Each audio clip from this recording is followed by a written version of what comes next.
Wonderful. Good evening and welcome to a special meeting of the Finance Committee. Today is Tuesday, February 16th, 2021. Would the clerk please call the roll? Of course. Vice Mayor Burt. Here. Chair Cormack. Here. Councilmember Filseth. Here. 3 present. Thank you so much. And now we'll turn to oral communications, where members of the public may speak to any item within the purview of the Finance Committee that is not on this evening's agenda. And we'll be allotting 3 minutes this evening to each person who wishes to speak. And if the clerk could please assist those people who wish to provide oral comments.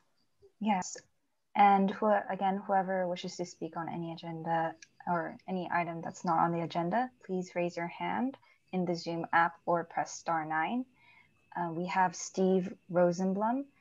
Mr. Rosenblum, I'll allow you to speak if you can unmute yourself.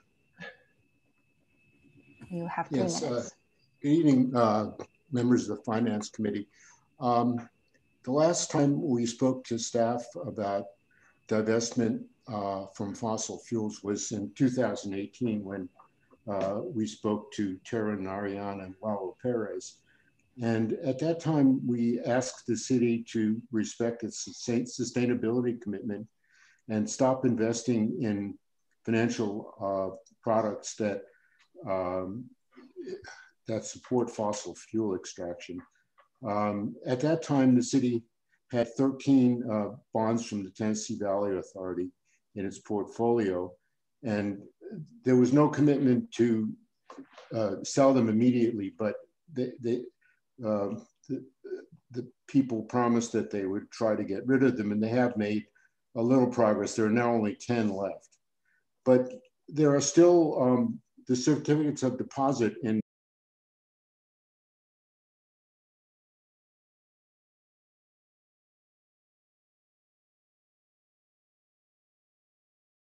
investors in fossil fuel extraction and consumption.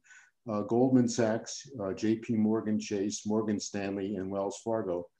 The city invests in hundreds of these certificates of deposit, and I can see no reason that the city should continue to put any money in these banks when there are so many other ones that are not doing this. So I respectfully request the council members to instruct staff to accelerate their efforts to divest from fossil fuels. Thank you very much for taking the time to listen to me.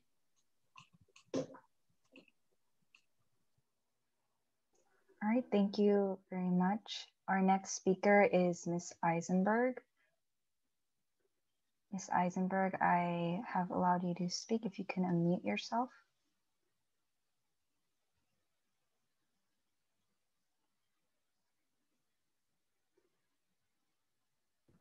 Hi, I hope you can hear me. It's Rebecca Eisenberg. Thanks for allowing me to speak. I just want to, I noticed the agenda and it's only about utilities. And I guess I just wanted to take this opportunity to remind you that we're actually facing a bit of a budget emergency right now, where there's not enough money to spend. And just as a reminder, since I know many of you do have experience in the private sector, and hopefully at least some of you had the opportunity that I have to manage P&Ls, that you know it's that balancing a budget is not just about cutting expenses. And in fact, all economists, well, virtually all, agree that during a recession, cutting expenses, cutting costs, cutting expenditures is actually the most surefire way to convert a recession into a depression. So what I'm here to say is that you still have available to you the opportunity to create an emergency business tax, like many other cities have. A couple months ago, maybe last month, I sent to you a list of resources for you to look at and to consider. Showing that other jurisdictions have, in fact, successfully passed large business taxes that have really helped their cities survive and thrive during this downturn. Palo Alto has that option too. To clarify, I am not at all talking about taxing small businesses or even medium-sized businesses. I'm talking about taxing businesses that are above a certain size and or have a certain number of employees, say more than 500 employees in Palo Alto, say more than $500 million of revenue generated in Palo Alto. You can even set the threshold lower and it'll still be sufficient in order to capture Tesla, Facebook, Amazon, Palantir and Google, maybe some venture capital firms, maybe some of the big, very profitable law firms, all the companies that have actually profited off the pandemic.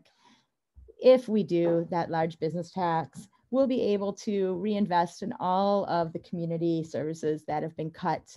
We'll be able to invest in housing. We'll be able to invest in medical care. We'll be able to take care of our first responders and our teachers. We'll be able to take care of our essential workers. And it's just such an obviously pro benefit for the community. Please consider it. Please at least consider it. Please just put it on the agenda, have it researched, please, because I can't imagine that you like to make budget cuts. Thank you for considering. Thank you, Ms. Eisenberg. If there are any other speakers, please raise your hand in the Zoom app or press *9. Chair Cormack, I see no other speakers.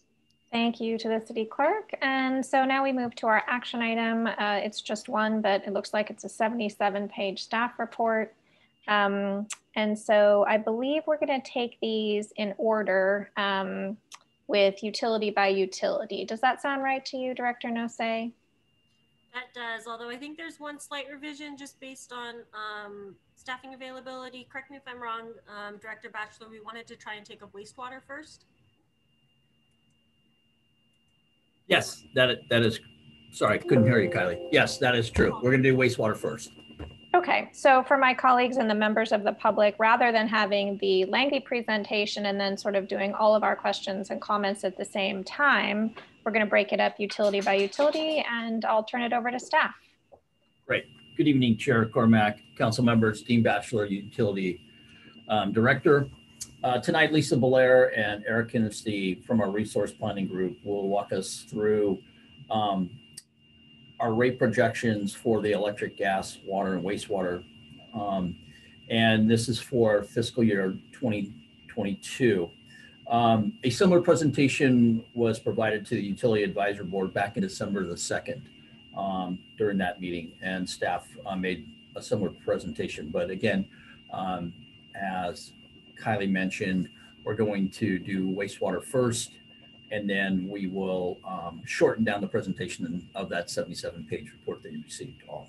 So with that, I'm going to go ahead and turn it over to Lisa and Eric.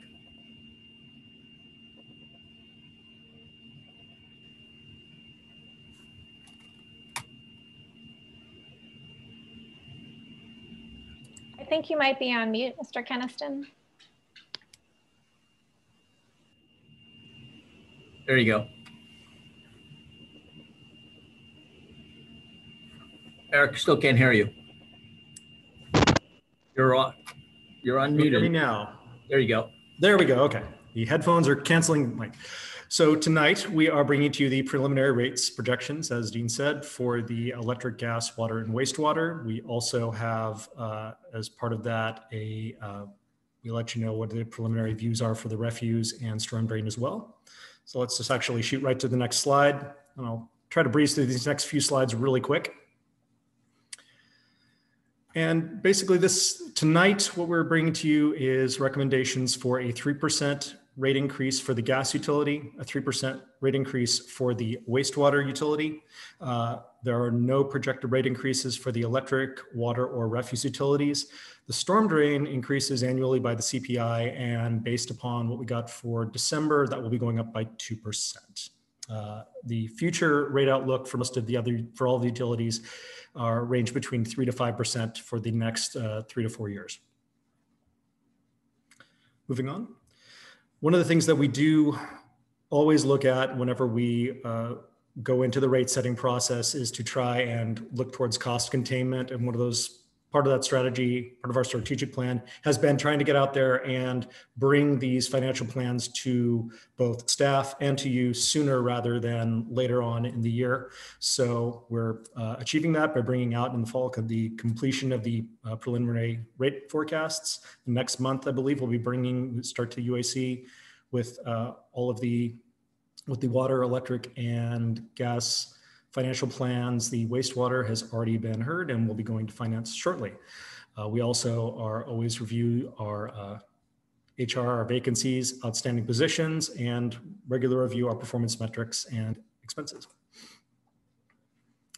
The next two slides are just a short list of various cost containment efforts that we've done both recently in the last few years, things we're always investigating and doing, renewable exchange programs, agreements with Valley Water to try and bring our water costs down, negotiations for Western contract to try and bring our electric costs down.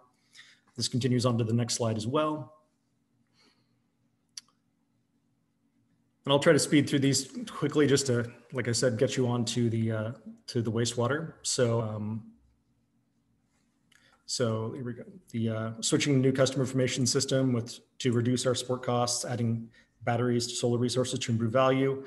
Foothills, rebuilding fire mitigation. That's a project we're going to be undertaking for capital improvement. So we are out there trying to work on cost containment in any way that we can. So I think that is the quick initial spiel. And with that, I'd like to have Lisa Belier talk about the projections for wastewater collection. Thank you so much, Eric. And I think I'm unmuted. I'm unable to turn on my video right now, and I actually don't know why.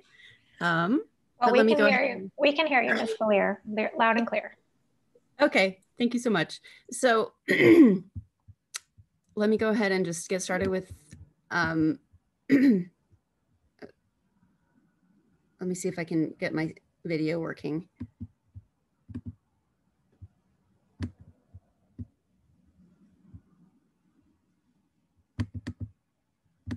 Sorry, thank you for your patience. I'm going to see if I can solve it, but actually I can't. I'm going to go ahead and just present to you so I don't spend any more time on it. My name is Lisa Belier, and I'm a resource planner in the utilities department. And I wanted to talk to you first about wastewater collection.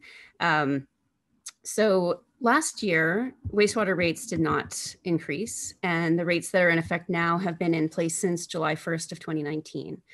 And this financial forecast is for fiscal year 2022, beginning July 1st of this year. And we're proposing a 3% overall revenue increase in 2022 and an additional 3% in 2023 and 5% in each future year. A key reason for this is a series of large increases in treatment costs coming during this 5-year planning horizon that addresses aging infrastructure at the treatment plant and the ongoing CIP needs of the collection system. Because the wastewater utility is relatively small, raising money for capital has to occur over multiple years, and the 3% increase in fiscal year 22 will allow funds for the collection system CIP to be replenished, while at the same time keeping up with the increasing treatment costs. In order to keep the increase to the 3% in 22, we reduced the size and cost of each sewer replacement and deferred 2 of the upcoming replacements during the 5-year forecast period. We're also proposing an alternate to hold the overall revenue increases at 0% and not increase rates in fiscal year 22 in order to be responsive to the ongoing impacts of the pandemic to residents and businesses. And in order to do that, we would need to reduce spending further by an average of $200,000 annually between 2022 and 2026. This would be through spending CIP, spending reductions, or further deferrals in CIP for the collection system. We have conducted a cost of service study with a consultant that examines the cost allocation by customer class. And due to the recommendations from the study, the rate changes will vary for each customer class. And we're planning to present the results of the study with the final wastewater financial plan for your review. And I think I already mentioned about the future projections of 3% in 23 and 5% in 24 through 6. If someone else knows how to turn on my video, feel free to do that.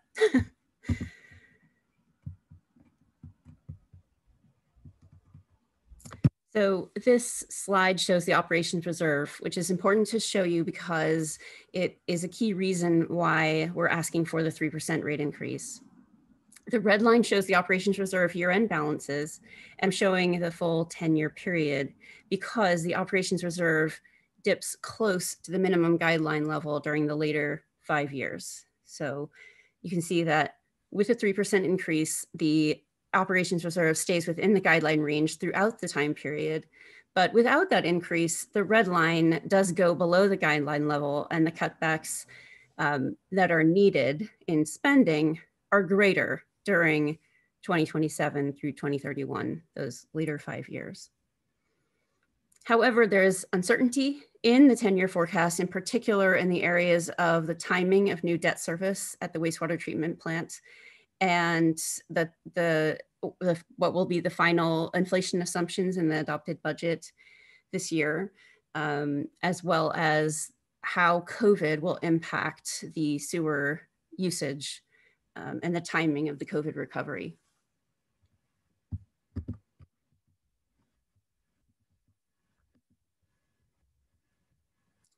So the wastewater utility has 5 partners, and the plant has 5 partners and treats sewage from 6 communities in total listed on the slide, and is managed by the Public Works Department. Palo Alto pays about 36% of the wastewater treatment fund expenses, and the remaining expenses are reimbursed by the other 5 partner agencies.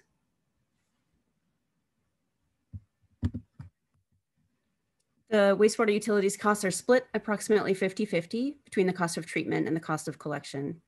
You can see the totals on the slide.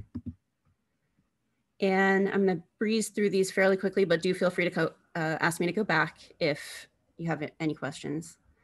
In terms of the long-term cost trends, this shows increasing costs both on the collection side and on the treatment side.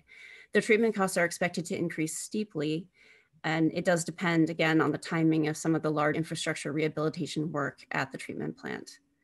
And the collection cost increases are continuing at an inflationary level. A little bit more about the treatment plant. It provides service to residents and businesses in Palo Alto 24 hours a day, and most of the plant equipment has been in use for more than 40 years. And replacement of certain components is necessary to ensure that the city can operate safely and comply with regulatory requirements. The plant's long-range facilities plan was completed in 2012, and it provides a roadmap for the maintenance and replacement needs of the aging infrastructure at the plant. Turning to the collection system, the costs are split approximately 60-40 between operations and capital and debt service. You can see the magnitude of the costs on the slide. Again, as I mentioned, in the long-term projection, the collection system costs are increasing at approximately inflationary levels, both on the capital side and the operations side. Some of the reasons for the ongoing increases on the collection side are both operational and capital increases. Some of the operational reasons are salary and benefit costs, inflation for other operating costs, and one-time revenue loss due to COVID-19 that we're expecting, particularly from usage reductions on the non-residential side. And then on the capital side, underground construction costs have increased, and there has been no sign of decreasing capital costs for sewer replacements.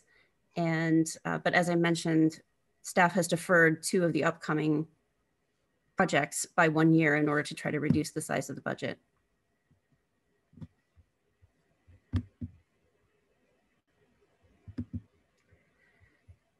Comparing Palo Alto's monthly residential bill to neighboring cities, Palo Alto's bills are about 29% lower than the average of this particular comparison group.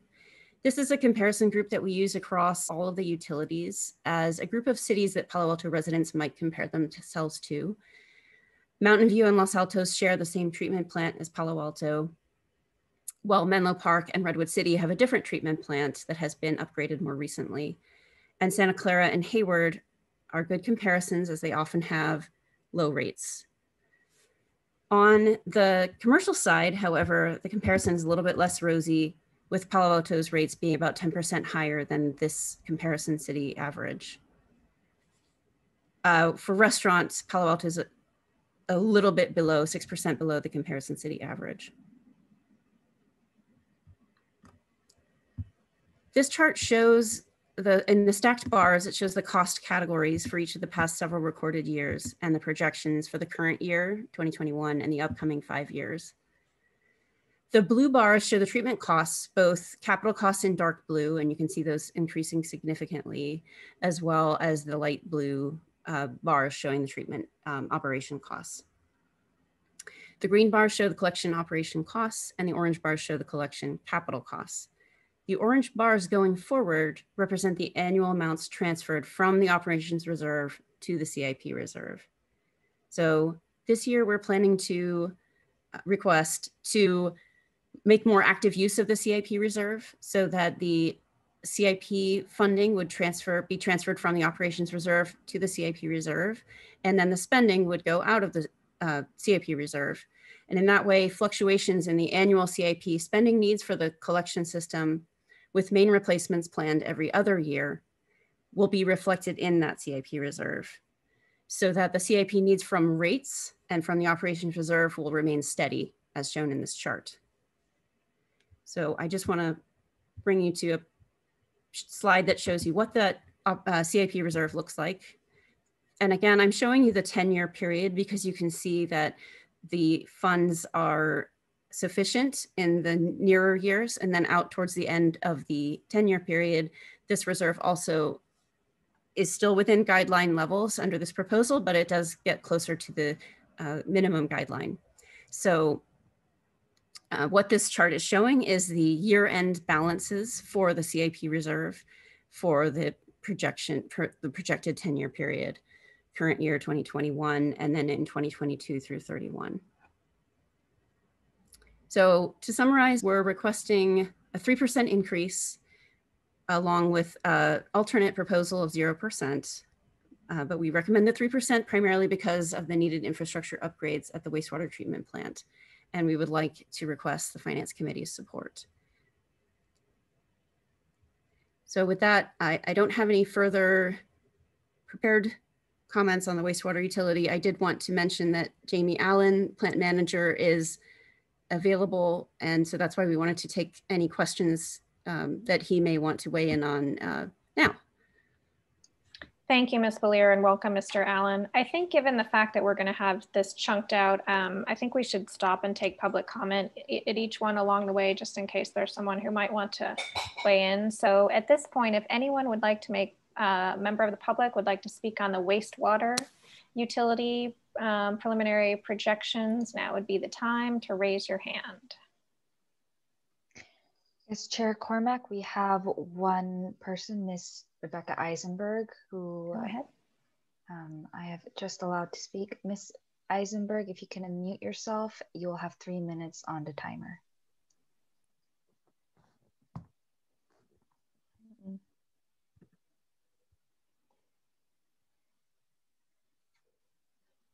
Can you hear me? Because I'm trying to unmute. Yes, we can hear you. Oh, yay. Okay, good. There's no way I'll take the 3 minutes. So I just wanted to, I noticed in the beginning that there was a comment about different classes of rate, of utilities users and different classes of the rates. I guess I'm curious. I don't question that Palo Alto residents pay less than our neighbors when it comes to this particular utility. I've spent a lot of time looking at my bills because I received a $1,600 utilities bill on January 8th, which was not welcome to our family of 4 in our single family home. And it's like terrible, but this wastewater wasn't the contributor.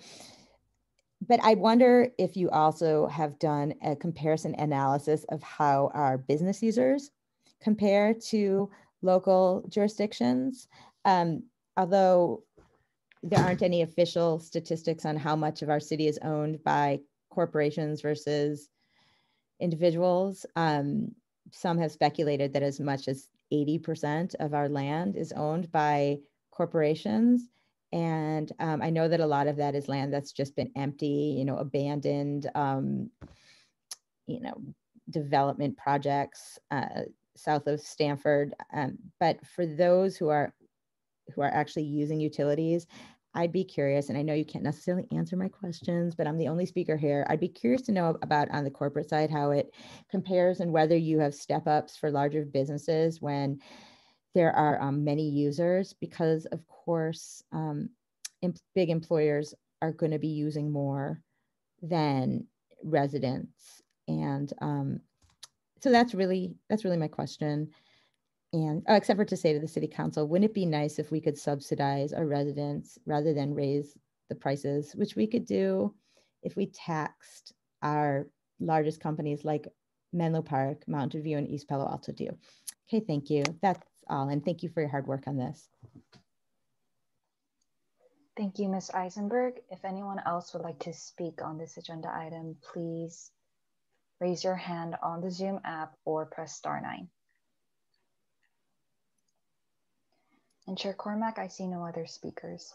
Great, then I'll turn to my colleagues, and you can use the raise hand function and let me know which of you has any questions on wastewater collection and distribution. Or Pat, you can wave. Yeah, go ahead. Vice Mayor Burt. Okay,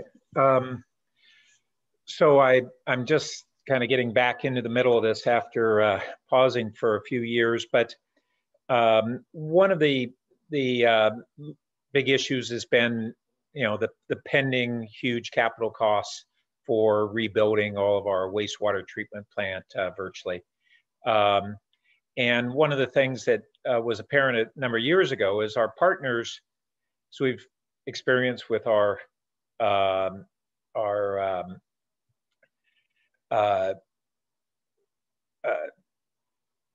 pets, geez, I'm drawing a blank on the animal shelter, pets in animal shelter, that our partners were not obligated to stay with us if we had increased rates.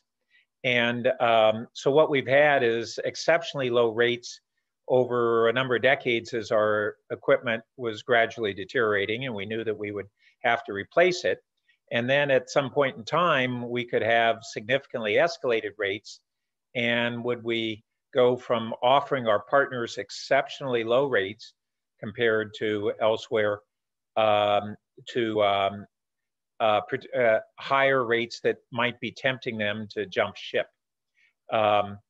Now, we're a long ways away from Redwood City and Menlo Park.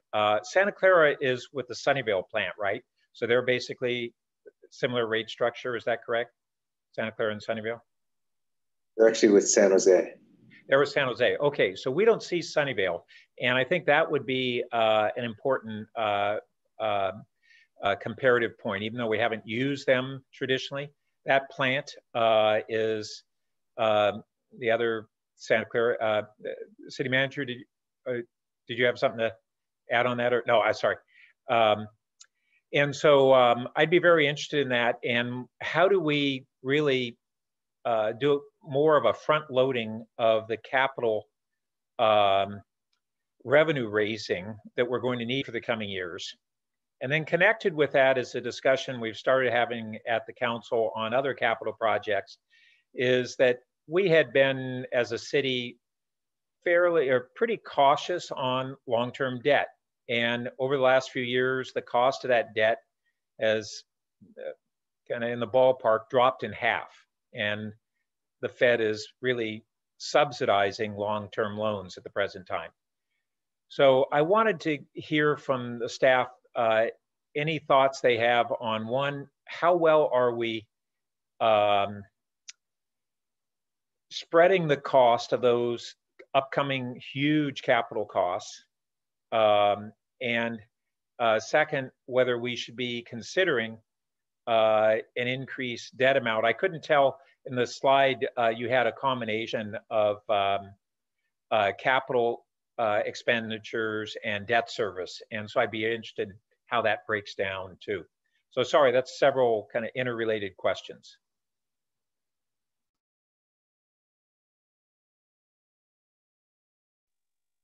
Lisa, I believe you're still on mute. You're on mute, Lisa. Sorry, the debt service for the collection system is very low, about $130,000 per year. So I'm going to see if Jamie Allen would like to respond to your questions on the treatment plant side regarding debt service and on your question about rates. So the US EPA has a loan program, and they're offering a 35-year loan, and they'll let you move the interest out of the first 5 years and add it to the principal. So there's some creative financing that we can try to use. We're going to meeting, some of Kylie's staff and I will be meeting with the underwriter from the EPA on Monday. And so we'll be trying to structure the repayments in the best way we can for the ratepayers.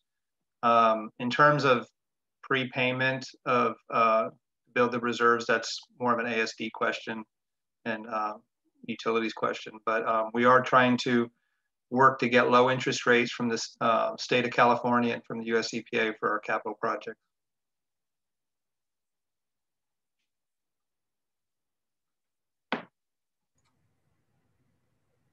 Did that answer your question, Councilmember? I think so, and maybe Kylie would even be able to. I don't know whether Jamie, you know best, or are those EPA loans, or are those? I guess all the rates are exceptionally low right now, but do you have a sense of what those rates are? It's tied to the U.S. Treasury rate, and there's some other factors. It's about 1.34% last July. We were using it for forecasting, for rate forecasting, and we were looking at 2%. The current state rate is 0.9%, and we will use like the highest rate in the last 2 years, which has been about 1.4%. So much better than the revenue bond market, which is more like 4 to 5%. Yeah, and below inflation rates and construction cost inflation rates. At those kinds of rates, I guess it would beg the question of a lot of these long-term capital projects, as I recall, are even overdue in terms of their anticipated life of the equipment. With those kinds of capital costs, should we consider any ways that we bring forward some of the major renovations or rebuild of the plant? The equipment is 40 to 50 years old, and we're trying as quickly as we can to get the engineering packages together. There's invariably a delay here or there, and we have some of that we've experienced, having to rebid a project, for example. Yeah, we're trying to implement the long-range facilities plan from 2012 and get all those projects done to keep the plant up and running. We're a little bit behind some of the other plants, and that's why you do see Sunnyvale at like about $53 a month for a residential bill, and the Peninsula treatment plants, those ratepayers are paying more like $100 a month, which we don't want to see that for our ratepayers. So we're trying to be as efficient as we can.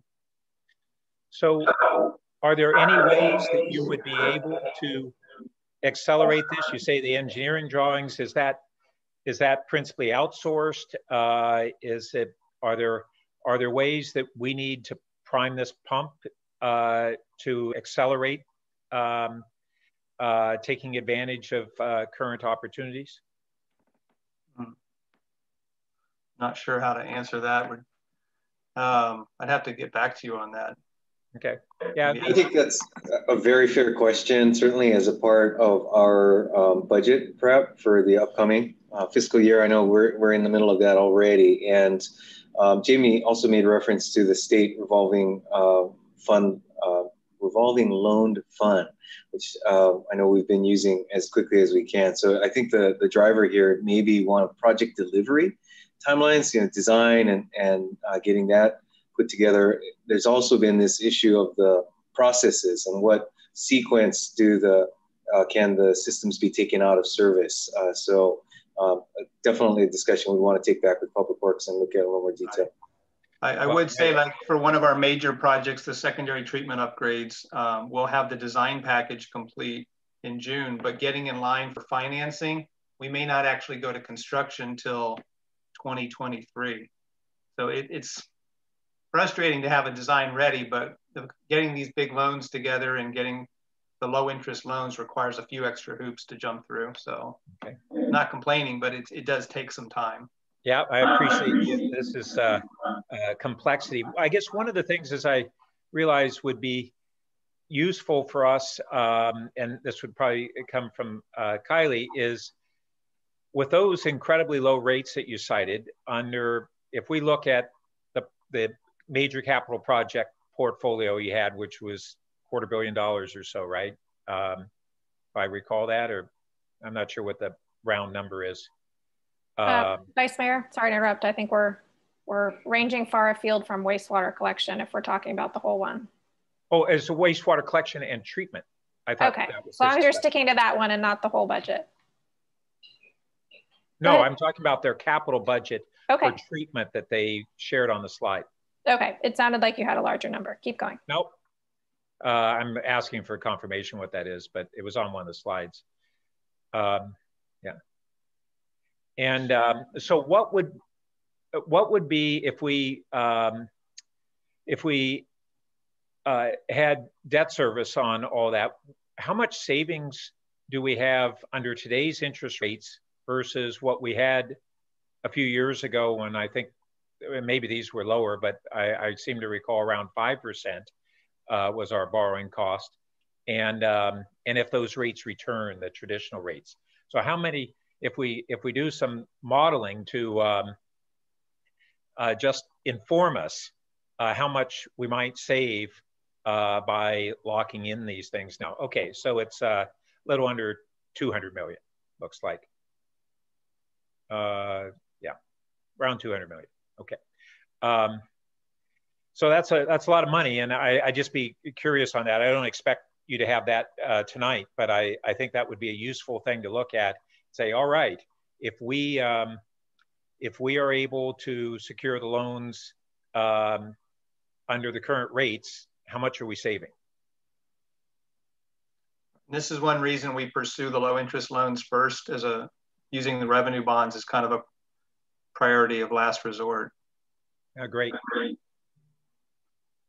Okay, anything else there on wastewater collection? Nope, that covers it, thanks. Councilmember Filsath. Thank you. It's a couple of quick questions first. With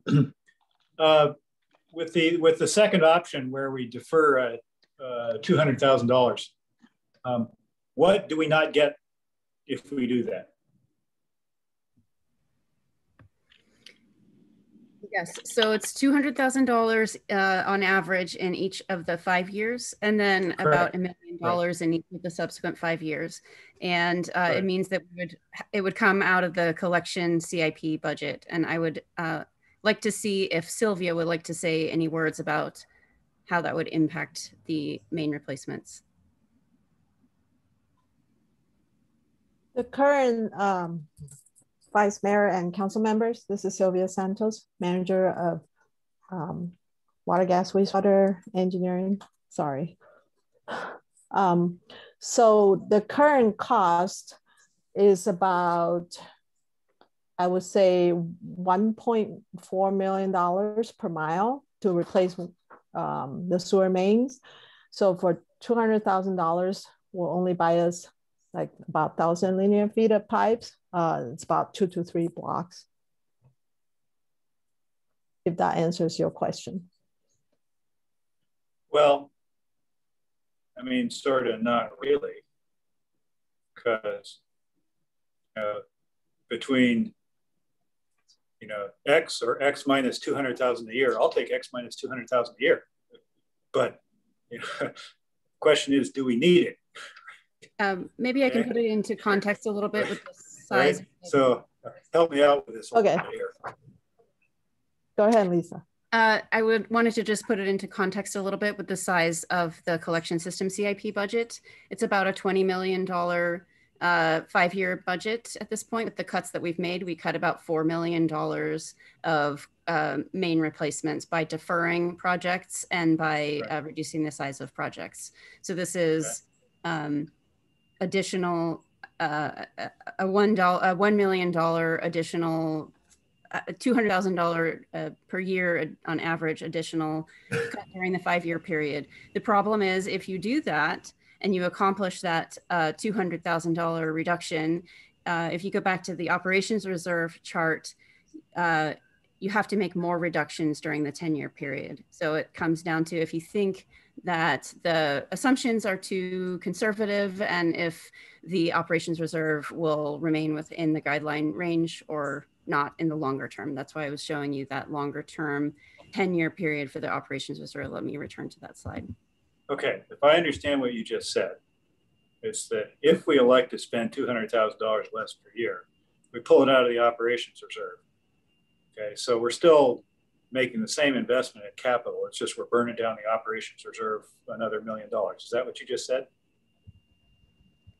No, I think I wasn't clear. I'm sorry. The funding for the capital will also be reduced in a similar amount. It's just that the funding for capital is all coming from the operations reserve annually. And right now in the operations reserve, you can see the balance is above the target level. It's actually close to the, there's funding available in the reserve right now. So we can use the reserve amounts as well as cutting about $200,000 per year and be fine for several years. Okay, I guess, okay, that's, okay. So I understand it's not just a question of you know, pushing the marble around underneath different walnut shells, okay? But I still am sort of a little confused on, I mean, are we deferring $1 million? So we're saying, well, you know, we'll not spend it, but we'll just have to spend it in the future, right? And catch up on that. Or are we saying, well, actually, you know, actually we could get away without spending this and we could buy Toyotas instead of Lexuses, right? So which one of those is it, or is it some of both?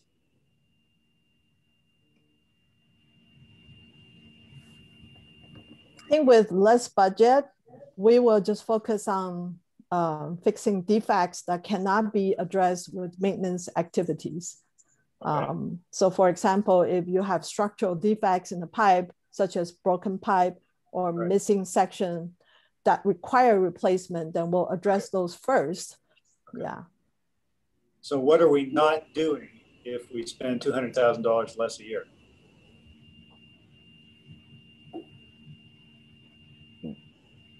We will probably rely on maintenance activities to address other defects, such as there are cracks in the pipe or roots that need to be treated to be removed to prevent it from blocking the sewer main. So we'll just try to replace the pipes with structural defects first and defer the other type of defects to be taken care of later. But we'll definitely look at the increased maintenance activities to maintain the system. So then we will defer maintenance is what you're saying? No, we will increase maintenance to defer the replacement of certain defects in the pipe.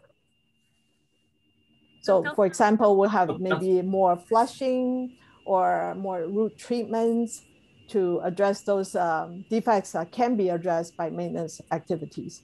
But certain defects that have to be replaced, we cannot send like a mechanical device into the pipe if there's a broken section, because the device may disturb the broken section and make it worse. So certain defects we have to, we will require replacement. So we'll address those first, if that makes sense.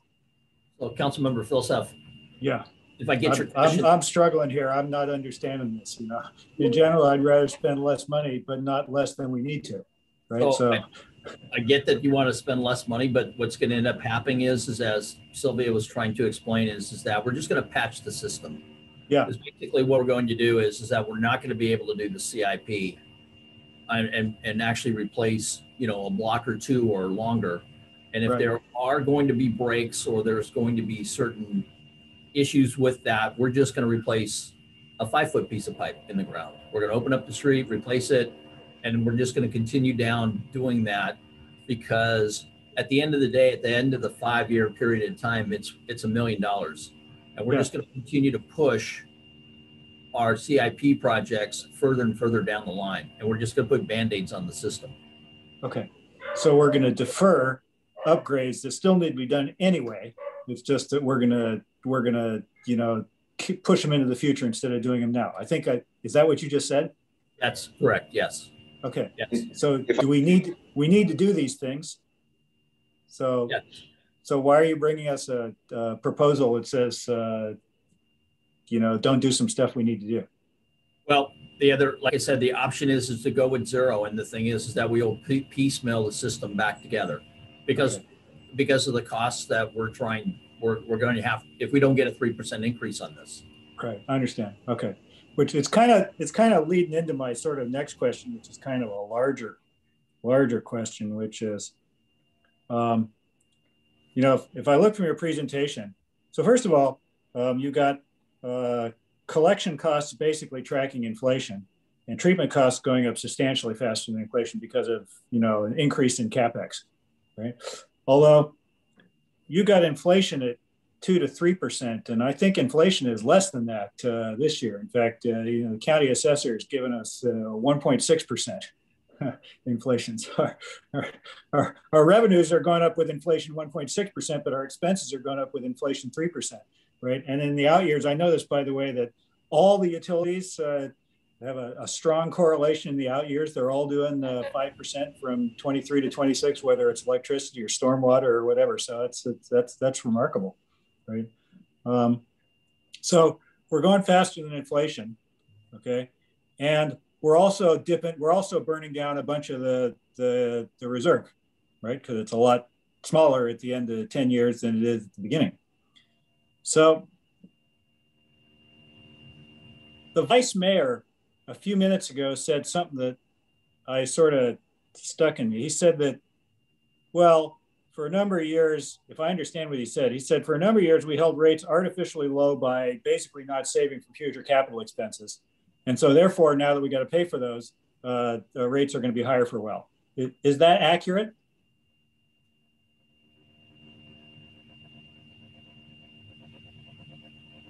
So in this fund right now, there are adequate funds for the upcoming sewer replacement that's occurring in the next year. And the issue that is shown in this chart is really a longer term issue of being able to build up enough funds for CIP as the costs increase.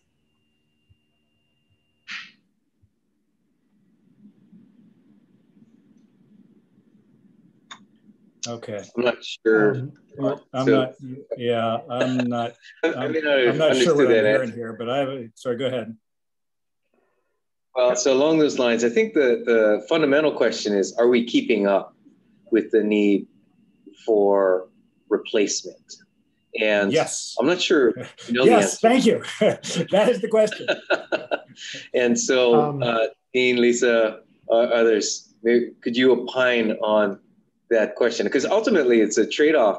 If you don't keep up with the replacement, we're doing more Band-Aids. And if we're doing more Band-Aids, at some point, we're applying so many Band-Aids that we're not only increasing our risk of a catastrophic failure, but we're also increasing our operating costs to the point that it may even be cheaper to do the replacements. But again, that presumes a level of BI that may not exist with this system. So I'd love to get your sense in BI, business intelligence, kind of a SCADA for sewers, which I don't think we have. So I'd be curious on your thoughts on, are we keeping up or not with this scenario? Director Batchelor, would you mind if I took a shot at this? Sure. Jonathan Abachine, Assistant Director of Utilities Resource Management, and I'll just ask our Water Gas Wastewater Engineering Manager, Sylvia Santos, or our Utilities Director, or Senior Resource Planner Lisa Belier to jump in if I'm saying anything out of line here, but I think a really simplified way to think about all of this is you're trying to turn over the system about every 80 to 100 years. And so there's a certain rate of replacement that you need to turn things over. And we have not been keeping up with that rate of replacement for several years. In the plan, we have, we plan to get back to about that ongoing rate of replacement. And there's no bright line about when you're okay and when you're not. I mean, the sewer system degrades gracefully in a lot of ways, but you do have to catch up. And so I think the challenge here is that we've already made cuts, and which is why we're bringing forward the 3% rate increase so that we can avoid making too many additional cuts. Going to a 0% this year would mean additional cuts within the next 5-year period. And because a lot of the debt service for the much needed treatment plant upgrades comes, 5, 6, 7 years from now, if we don't make our rate increases right now to catch up with our collection system investment, it will be much harder to make those increases further out. We've made it our goal to hold utility rate increases to 5% following recovery from the pandemic, which is why you see 5% recurring on all of these other utilities. We're trying to hold rates down for a while, and then we're gonna have to catch up at 5% per year. If we hold rates down in the wastewater collection fund this year, it'll mean either we can't catch up with our treatment system collection when we get out into those further out years, or it means we need to go to 6, 7, 8% rate increases in those out years in order to fund both the treatment plant capital investment and the collection system capital investment. And this 3%, while we don't want to do it, we know the community's hurting. We don't want to raise rates on anybody right now. We think the consequences, within the next decade will be negative enough that we felt justified in bringing it forward. Thank you very much. I think if I understand what you just said, I heard one of my questions, right? Which is, the long-term need to replace this stuff every 80 to 100 years or so forth. In a perfect world, the cost of doing that would be baked into our rates every year, not just 5 years before we got to do it, or 10 years before we got to do it, or something like that, or the year before we got to do it, or not until we have to do it and then we borrow money for it. But in fact, that we would always do that. So, which loops back to what I think I heard the Vice Mayor say, which is maybe we didn't do that. So which I think I heard you say too. Yeah, and so what I'll just say is that for several years we had staffing constraints and some other issues that led us to delay also some major capital improvement projects that took longer than we expected to complete. I saw that. I definitely saw that on the electrical utility. Is that the case on the wastewater as well? It happened with wastewater, and what happened was these projects got delayed. The fact that these projects got delayed, or that engineering resources were redeployed to work on other complex projects with other utilities, because the engineers do work across multiple utilities, meant that for a period of time, wastewater investment was low, and we could not justify continuing to raise rates to keep our rates at a level that would have that ongoing capital investment baked in.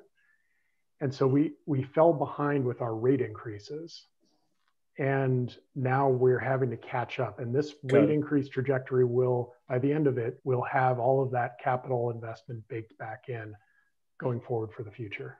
I understand. Okay. Let me ask one other question, which I should know this off the top of my head, right? But maybe you do and I don't. Maybe you know off the top of your head. Given that their wastewater has very little variable costs, right? How much of our annual cost each year is people, is salaries and benefits? Is it like half or 3/4 or 1/4? Or? I'll turn to either Lisa or Dave in for that one.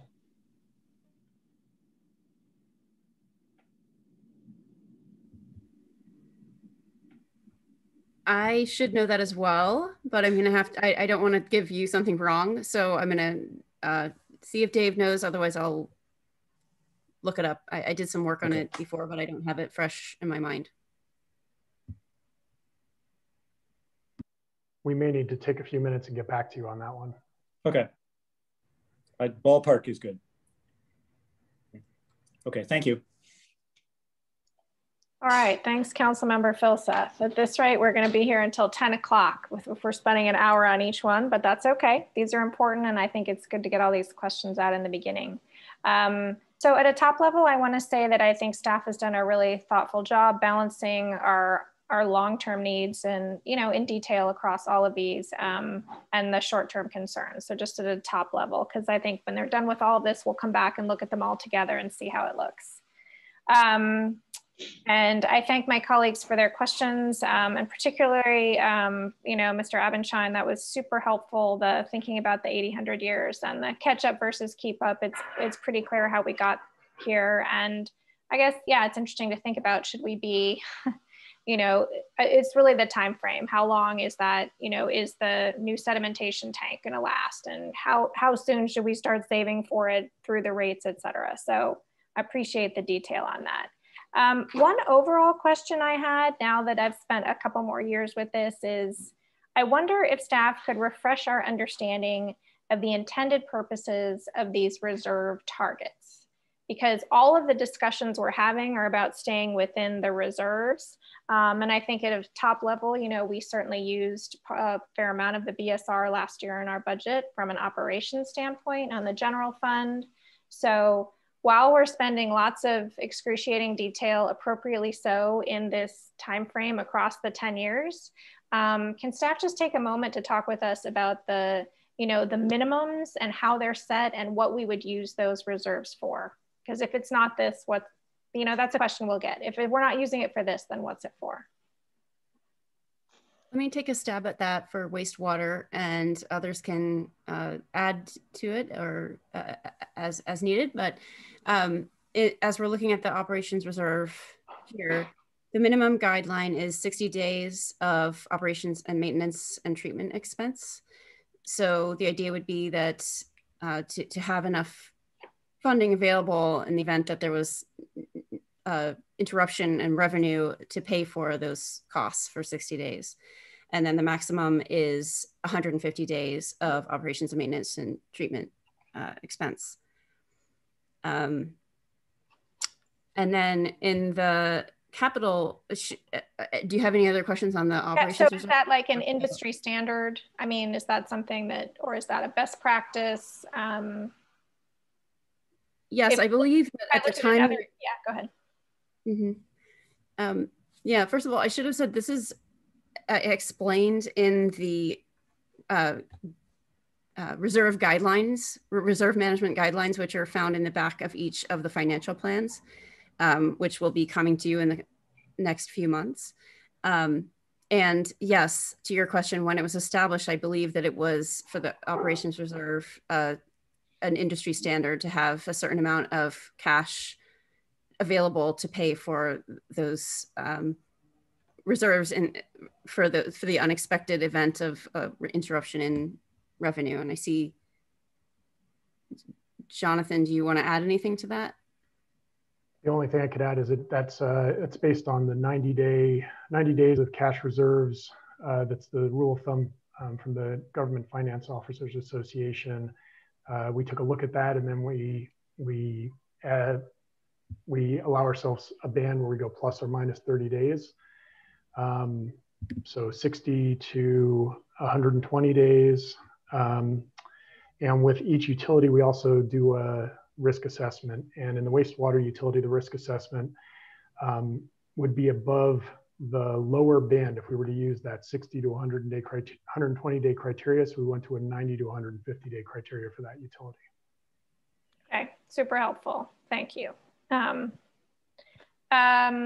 then I know the other thing that has affected wastewater over time is us having to reappropriate from year to year. So we're always ambitiously hoping that we'll get these projects started. I see Ms. Nose, like, I feel like we've done this a couple years. Is there anything we should be thinking about? I know the Vice Mayor was sort of saying, like, what can we do to help, around financing, and maybe, Councilmember Phil says questions we're getting at, like, are there enough engineering people to implement this? Help us think about the time lags of getting these major projects going.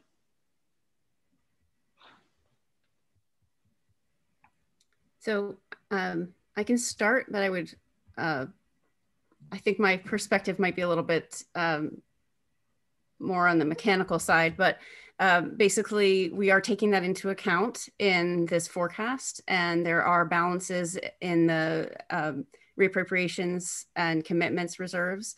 And so this view is really more looking at what is needed from rates, and we're being sure to take into account the funds that are available that were budgeted in prior years and that are available to now, because there have been some delays, as Jonathan was mentioning earlier. There are some funds that are available to offset the needed revenue to fund some of the upcoming projects. Okay. Great. So that concludes what I have for wastewater. Going once, going twice. All right. And I think then it looks like next is water. Ms. Balier, are you staying with us? Yes. And I do, Eric also had a moment, took a moment and looked up the, if I can respond to the earlier question about salaries Please. and benefits. Please. Oh, thank you. Yeah. That it's about 20% of the wastewater collection costs are salaries and benefits related. Or people costs. Okay. Thank you.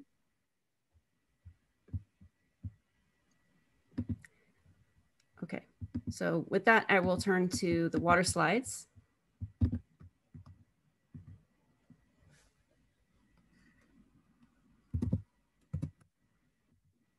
Sorry for. Take your time. Thank you. It's the Zoom transition.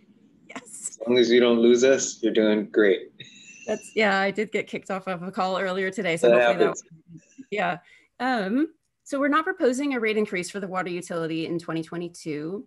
The year-end balances and the operations reserve at the end of fiscal year 2020 was at the maximum guideline level, with additional funds above the maximum that are considered unassigned. This preliminary forecast would bring the reserve to approximately target levels by the year-end fiscal year 2022. In last year's financial plan approval, the council approved a plan similar to what I was mentioning for wastewater to use the CIP reserve more actively. And in this presentation, I'll show the operation reserve and CIP reserve balances. With the 0% in 2022, we are projecting 5% in each subsequent year. And a large portion of the reason for that is a series of large increases in the supply costs from San Francisco Public Utility Commission. So Palo Alto receives all of its potable water supply from the San Francisco Public Utilities Commission's HECI system.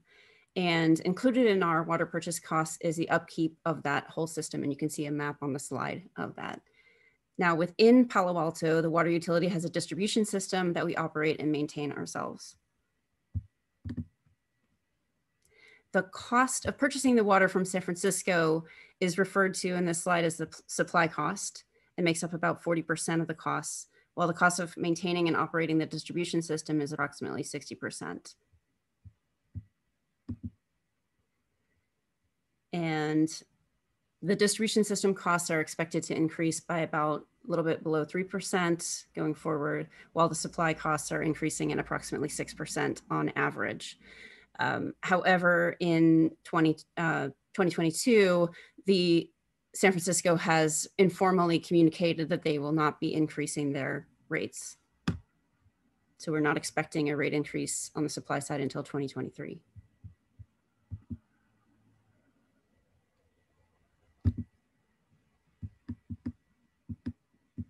I want to be mindful of the time. There's some background slides. Would you like me to go through them or skip ahead?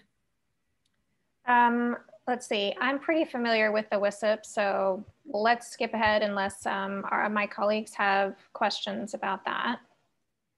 Okay, I will skip to this slide, which shows that basically there is a delay in some of the rate increases that we would otherwise experience from San Francisco Public Utilities Commission because of a balancing account that has some previously collected funds that they're slowly giving back to Palo Alto and other wholesale customers.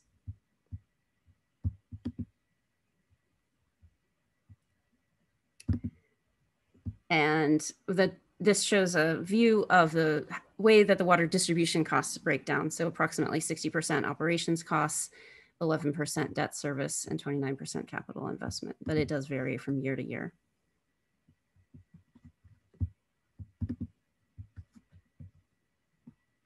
In terms of the long-term cost projection over the next 5 years, the capital costs are growing at about 3%, but that's largely because that's just an average, because as I mentioned, we're transferring a steady amount from the operations reserve to the CIP reserve each year to fund the every other year main replacement, as well as some one-time replacements.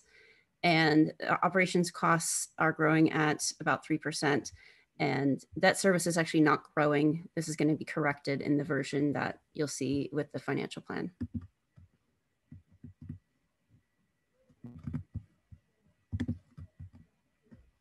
Some of the reasons for cost, operations and capital cost increases are similar on the wastewater side, ranging from health, retirement, associated overhead costs, a specific increase for rental of generator backup at pumping stations.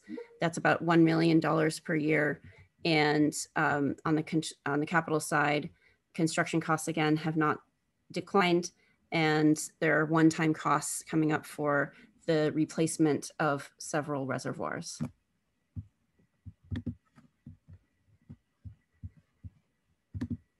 So this chart shows Palo Alto's water bills at 3 different usage levels and shows that Palo Alto's bills are among the highest in the comparison group. However, at some usage levels, Palo Alto's bills are not the highest. The gap between Palo Alto and the other cities has been narrowing over time, and Palo Alto has consistently invested in its distribution system and does not have growth in the non-residential sector. So those are some of the reasons why Palo Alto's rates are higher. And we'll be coming to you with some more information about that with the full financial plan. And on the commercial side, again, Palo Alto's rates are a little bit higher on average than the comparison group, 4 to 7% higher than neighboring utilities on average. This chart shows the cost categories in the stacked bars and then the revenue in the blue line. And it shows the upcoming 5 years. Again, in the orange, you can see a steady rate of funding coming from the operations reserve to the CIP reserve, except in 2021 and 22, which has some one-time transfers that are designed to specifically fund the reservoir replacements. And you can see the operations cost increases and the water supply cost increases are the largest. The operations reserve, again, is at the maximum and it remains within the guideline range throughout the forecast period.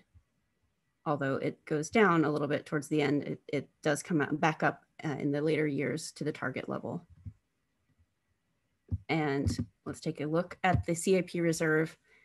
Again, it's within the guideline range during the time period. And so that's really all I wanted to say. We have a 0% proposal for this utility. I think that's all the slides. Yeah, so. Great. Go ahead, Ms. Blair. Did you want to wrap up? If you have any questions or if you wanted to do questions later. I think we'll pop over to the public and see if we have any members of the public who want to speak to the water utility. And then I'll return to council members. Hi, yes. If anyone from the public would like to speak on this particular agenda item regarding water utility, please raise your hand on the Zoom app or press *9.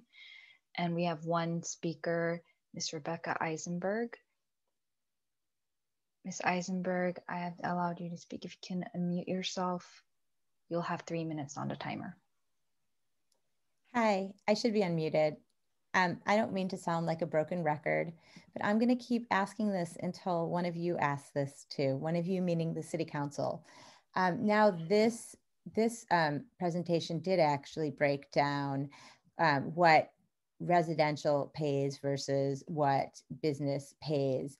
And commercial pays only 4 to 7% above what neighboring cities pay, but residential, lo and behold, and let's average that out to 5.5. Residential customers pay twice that more than neighboring cities. So given that most businesses in Palo Alto are large businesses, or I should say most of the usage is by large businesses rather than by small, although we don't know this for sure because you all haven't collected the statistics, but that is what is estimated. Query why residents are paying significantly more on a relative basis than businesses are. Yes, the pandemic has been very hard for almost everyone. It has not been hard for Tesla. It has not been hard for Facebook, Google, Amazon, or Palantir, all of which have large offices here in Palo Alto. Why would these largest businesses that don't pay any taxes here in Palo Alto, as contrasted with every single neighboring city where they do pay taxes, why would these largest businesses be given relatively lower rates than residents? I think it is unjust. I think it is a bad way to do business. And I think it leads to terrible results. I just want to say again that my utilities bill, and I'm looking at it right now, on January 8th was $1,600. The water aspect was $850. I have no idea why. My bills have doubled in a year, and it's just a big mystery. I rent a house. I don't use the sprinklers. We don't have a pool, and it's about 2,500 square feet. We have 4 of us. These rates are extremely high, and it's becoming extremely unaffordable to live here, as if it obviously already is. Please look at these commercial versus residential. Thank you. Thank you, Ms. Eisenberg. If anyone else would like to speak in regards to the water utilities, please raise your hand on the Zoom app or press *9. Chair Cormack, we have no other speakers. Thank you so much. And I aired earlier, and it's fine because it's not during oral communications, to our public speaker who asked about the difference between commercial and residential and wastewater. That is slide 17. If you can find the staff presentation, which is an at places memo to the left on the agenda. Slide 17 separates it out for wastewater collection earlier.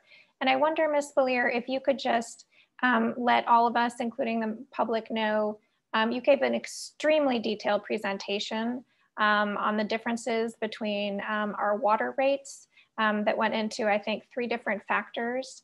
Would you be able to provide perhaps the CMR number or the date of the meeting you did for the Utilities Advisory Commission? And that way anyone who wants to spend more time on the comparison can look at your good work there. Yes, I will look that number up. I don't have it off the top of my head, but I'll look it up right now. And we will be coming to the Finance Committee with a version of that study when we present the full financial plan for the water utility. I believe it will be in April. Yeah, and I'll just say the same thing I think I said at that meeting, which is, I know we've had this question bouncing around for a long time, but I think the really in-depth report that you did should put it to rest. So, all right. To my colleagues on the water utility, who would like to go first?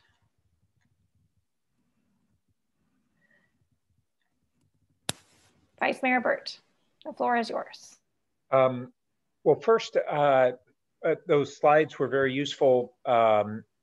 Chair, you mentioned that they were in the At Places memo because I hadn't seen them before the meeting, and I just went to the agenda and I didn't see a link to the At Places memo, did I? Well, that's unfortunate. Let's check with the city clerks. I know that we received it as an email, and I believe, did it say At Places at the top of it in our email?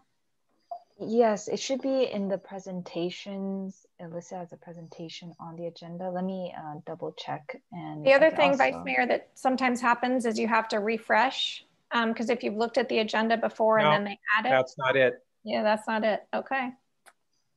All right. Maybe it's in the agenda too. I'm looking at that. No, I don't see that.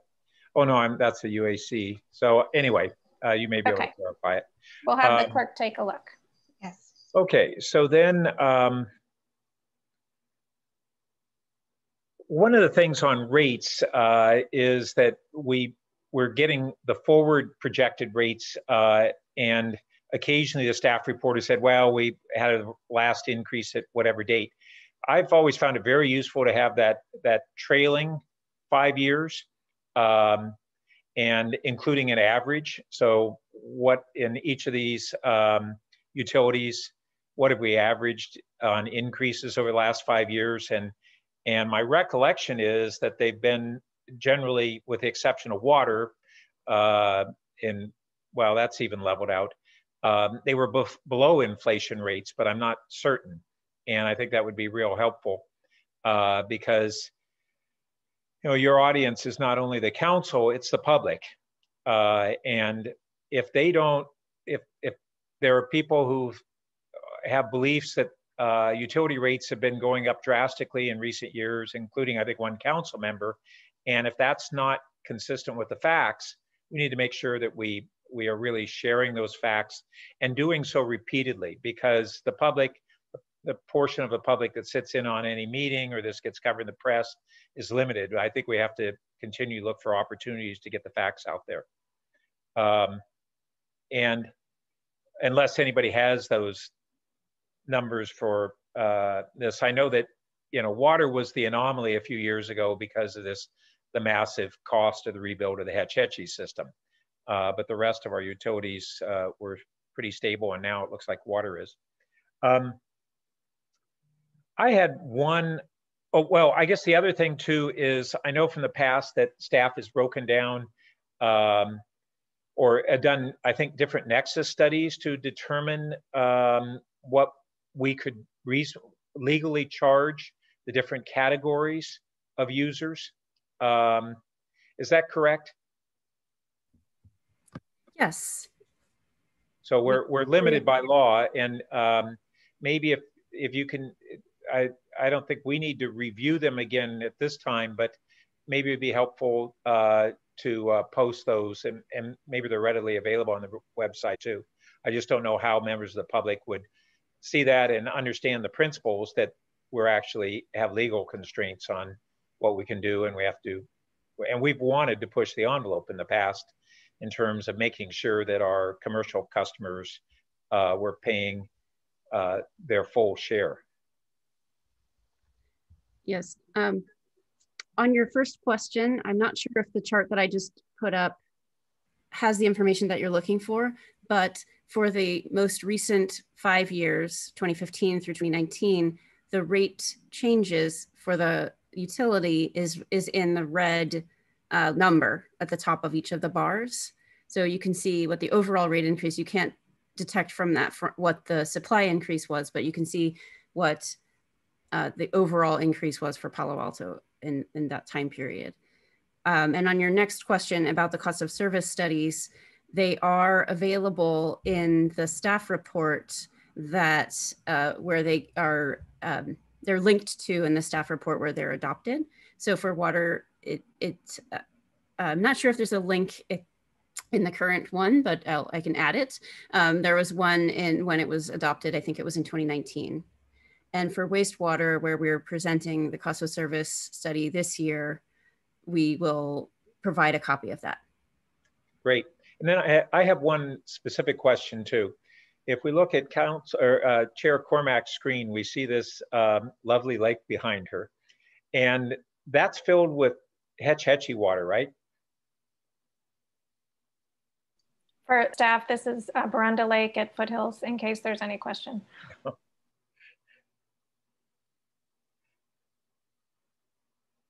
Is that, I meant that literally. I wanted to see if staff could confirm that we fill that with our potable water supply. And if folks don't know, then I guess it's okay. Public Works is or Parks and Rec is a customer in that sense, then, right? Can anyone confirm that? I do not know. Okay. All right. Well, it's more of a discussion actually when we are looking at perhaps it's Parks and Rec's budget, who is one of your essentially customers for purchasing water. I'm pretty sure that's the case. And what and with the rebuild of the Hetch Hetchy system, our water's some of the most expensive, certainly in the country. So the question I'm going to want to pursue in the future is, we've looked in recent years about what would be a sustainable draw of groundwater to perhaps blend with our system, and that's been one discussion. But an amount from a pump in the hills to potentially be able to feed Barunda is a smaller and yet perhaps more important issue, because it doesn't need to be potable water. And so we could direct feed that groundwater without any additional filtration or treatment, presumably. So I just wanted to put that on your consideration, even though it's probably more of an issue on your customer side, which is, I think, Parks and Recs. So that's, unless you have, Dean, unless you have anything to add on that. I don't, Vice Mayor, at this period of time. Thanks. Thank you. All right. Councilmember Phil Seth, water.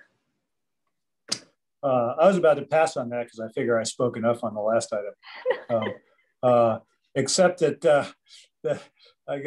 the Vice Mayor's question here is actually really interesting, because one of the discussions that we've had in previous years, because I've asked this, is that, why is our water a little more expensive than other folks? And one of a variety of reasons has been because we pump water up into the hills for Palo Alto residents who live there. So, the idea that Barunda Lake would be, on that system is, now I'm really curious too. Okay, so thanks. I feel like I heard this once, and I feel like I heard it from Jonathan Abensheim, but he's not popping up. So it'll be interesting to hear if it's somehow connected to the reservoirs. I've heard it, but if I was the one who passed that on to you, I was passing on just what I had heard in passing, and I can't confirm it with. So now we're on fourth hand. Okay. Sorry. We'll stop there, and someone will go look it up. By the way, one other thing, which is that lovely chart on the screen maps out to an average growth of 3.75% a year on rates. Thank you for our assistant analyst, Councilmember Phil Seth. Appreciate that. Sorry, if I may on that, but if you look at the 2016, I think that was our last big bump from the rebuild of the Hetch Hetchy system. So then rates going forward are what we really are after that incredibly huge billion-dollar project. So I just wanted to make that distinction.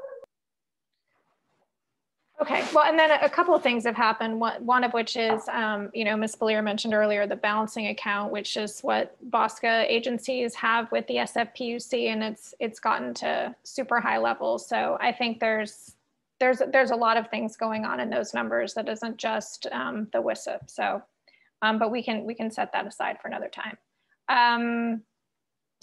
Okay, so we discussed the fact that the water rates from SFPUC have been pretty constant. I just wanted to mention that balancing account. How can staff just say how the every other year capital investment is working? Because I know we sort of put this in place a year or two ago. How's it working in water? Do we feel like this is a good fit and that that using the rates in this way is going to be effective for us? So far, it was implemented just this year in 2021 in the water fund. So I don't think there's a lot of information to report to you, but I'm not aware of any problems. And I think that, you know, it's a way to be able to view the information that hopefully facilitates clear communication of information and steady rates. Yeah, and as I recall, it was also to have staff sort of focused on, you know, able to shift gears from one to another. Okay.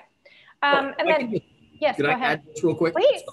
I think that, yes, you're correct. The whole intention of this was we were finding that our projects were falling behind so much because we just weren't able to shift the resources in every year. And what ended up happening was we were pushing projects a year to 2 to 3 years out because of it. So doing this every other year, it did start in the water actually last year when 20 was actually the odd year. It was the off year. As Lisa mentioned, this year will be the first year that we're actually going to be moving forward and replacing those reservoirs on those projects. So I think overall it's worked out fairly well that we've been able to move the resources where we need to on a yearly basis for the water, the wastewater, and the gas systems. Great, that's good to hear.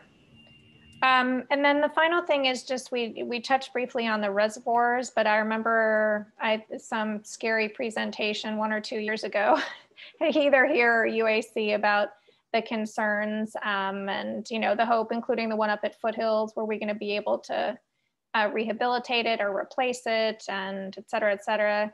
Can we just get a quick update on that? Because as I recall, that's about our emergency availability water, right? That's our 24 hours of emergency availability, or 8 hours, or however many hours it is. Sylvia, do you want to speak to that question? Okay, so we have 7 reservoirs. We have, I guess, 1 new and 3 has been upgraded.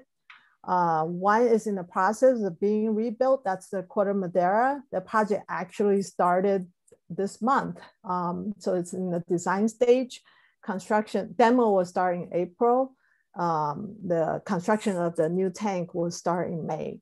So then after that, we'll have 2 remaining reservoirs. That's Stall and Park. And staff is completing a cost benefit analysis to make the recommendation. It's looking more like it's more cost effective to replace these 2 tanks instead of building 1 large one in a lower area. So that analysis will be completed within a month and we'll make the recommendation. Great, thank you so much. Okay, last call on water. All right, and I think then we have electric up next. Ms. Belier, are you still with us? Or are you handing us off to somebody else? I'm handing you off to Eric. All right, thank you so much. Good evening. So moving on to electric, start with the good news first. So for FY 2022, we have a proposed 0%, no rate increase for this upcoming fiscal year. That said, by keeping rates at 0%, we do anticipate that we will need 5% rate increases in 2023 and 2024. Something else, a few years ago, we borrowed $10 million from the Electric Special Project Reserve to help boost the operations reserve. And we were planning on trying to pay that back in 2 $5 million installments. We did one in FY20, we want to do that again in FY21. Based upon how we've been seeing sales and expenses and trying to, again, keep the rate increases low or non-existent this year, we do see that we're probably going to stretch off that loan payment until 2023, maybe even 2024, doing it in, say, $1 million, $1.5 million installments during that time frame. By having the 0% rate increase, our reserve margins are pretty small. So we're planning on in all cases, we're going to keep above the minimum guidelines. but we'll be skimming along the bottom in some cases. So let's jump right in. On the electric utility, we're about a 60-40 cost split between electric supply and electric distribution. Let's move on to the next slide. I'll talk a little bit more about this as we move along. Where we have been seeing, or where we're looking for our increases moving forward, about 1% per year increase in supply. Again, the standard rate of inflation, about distribution, about 2% per year moving forward. Next slide. So in the supply side specifically, the area that we have seen the largest rate of increase has been on that darker blue, the transmission related costs. The generation, what we actually have to go out and buy power for, are renewables. Those are relatively flat, and if not going down over time. Our overhead is increasing again. That's just cost of inflation. But those transmission costs, which are the costs that we have to pay to help upgrade the entire California grid, connect to those new resources coming online, those we have been seeing increasing rapidly over the last few years and continuing to increase rapidly moving forward into the future. Next slide. So again, I think I covered all this. So I will, in exegesis of time, move on to the next. There we go. Long-term cost trends. For both capital and operations, we're looking about a 2% inflation moving forward on those in future years. We've definitely picked up historically, we've picked up a lot on how much capital improvement we've been doing. And we have several projects going forward, such as replacement of lines up in the Foothills Park area, various 4 to 12 kV transmission projects, and we'll also be starting smart grid. I will get into that in just a minute. So let's move on. Again, bullet lists, things that we've always seen: benefit costs, medical, salaries. Underground construction costs on electric, just same as in gas, water, wastewater, are very high, even though, and we've not seen them decreasing in the time of COVID, as we sort of hoped that maybe we would see another recessionary cost reduction from contractors, but that just has not materialized. And we are still, because of staffing, having to go out and get additional line crews through contract. Next.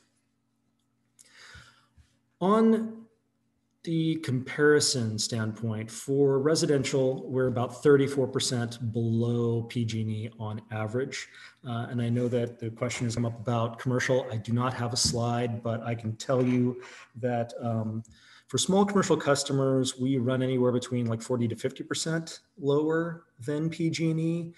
For the larger commercial customers, it ranges. It's a little difficult to compare because it depends, you're built on 2 factors, both KW and KWH.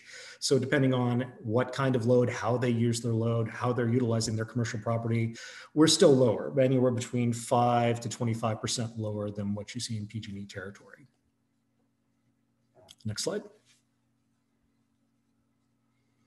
So here, in the last few years, we've seen an uptick in how much in the blue bar, or the blue line up at the top, shows our revenues that we've been getting. We've benefited for the last few years of getting some additional surplus energy revenues, which have kept us above expenses. But moving forward, we always budget and expect for sort of a normal hydro year. So we don't plan on getting those excess energy revenues from market. That said, we are seeing, again, the increase over time of operations costs, an increase over time of capital investment. The commodity bar grows, but not very fast. And debt service is remaining relatively steady and will actually start dropping off in about 2025. Next slide.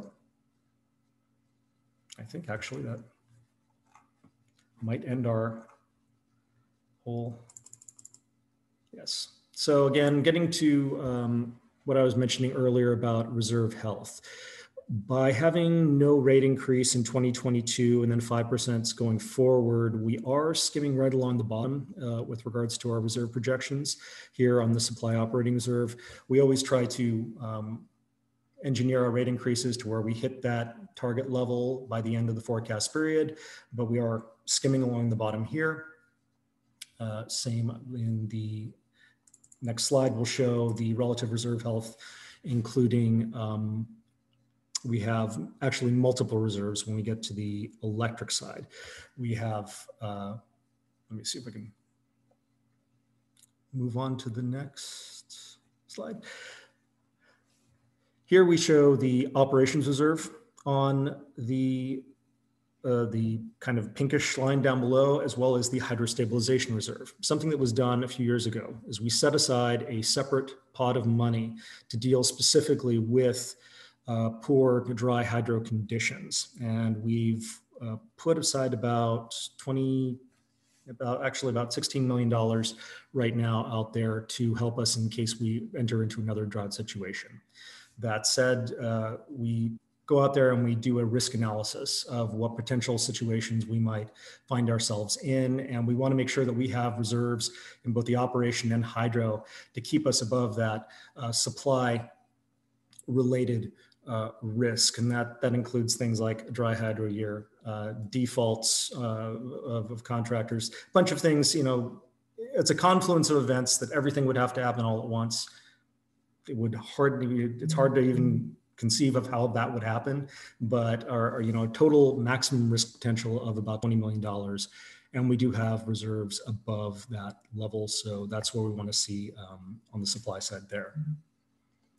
The next chart shows where we are with the distribution side operating reserves. And here again, we are seeing where we're probably going to dip down right to the minimum level in 2022, but then try to bring that back up with the 5% rate increases between 23, 24 and get us back onto track. Now, I guess one of the other things that's really affecting the electric and gas utility is COVID. We've seen about a 8 to 10% drop in sales related to COVID, mainly in the commercial sector. But by revising downward our sales forecasts, that's also lending to this, the hits that we're seeing here in regards to reserves. Next slide. And I believe that, yes, that ends the electric portion of the show. And I look forward to any questions you may have. Thank you, Mr. Kennison. We're going to take a brief commercial break and move to the public on the electric utility. If anyone from the public would like to speak in regards to the electric utility, please raise your hand on the Zoom app or press *9. We have Ms. Rebecca Eisenberg, then Mr. John Kelly afterwards. Ms. Eisenberg, if you can unmute yourself, you'll have 3 minutes on the timer. Thank you so much. So I guess, since this isn't really a back and forth, yet I somehow get talked about and I'm told that I'm wrong, even though I see something with my eyes right now. I guess I just want to say that I don't, as I said, I don't know why my bill is twice as high this year as it was last year. But when I look at my bill, it was $800 in January of 2020 and $1,600 in January of 2021. And I'm happy to send you my account if you don't believe it, but why would I lie about what exactly I'm being billed? I don't know why. And when I look at the usage, it doesn't seem like it's at the same ratio, even when factored in for a 5% change. Maybe there are different ratepayer categories, which is what I was asking about before. So maybe with as many families have had now for people at home all the time, maybe that just results in more usage. And perhaps you can just even ask the question, not that assuming I'm wrong, Council Member Cormack, perhaps it's even worth looking into, rather than assuming that the public is wrong when the public is describing what is in a bill in front of the public's very eyes. Perhaps there are different categories, like once you reach a certain number of therms or CC whatevers, perhaps it goes from residential to business, or who knows. But there's a reason why many people are being billed a lot more than they were last year, and I just don't know it. And along those lines, again, I query how it makes sense that Tesla, which reported $1 billion in profit off the pandemic, would be given the same discounts and same amounts of benefits and subsidies that the residents here in Palo Alto are forced to suffer.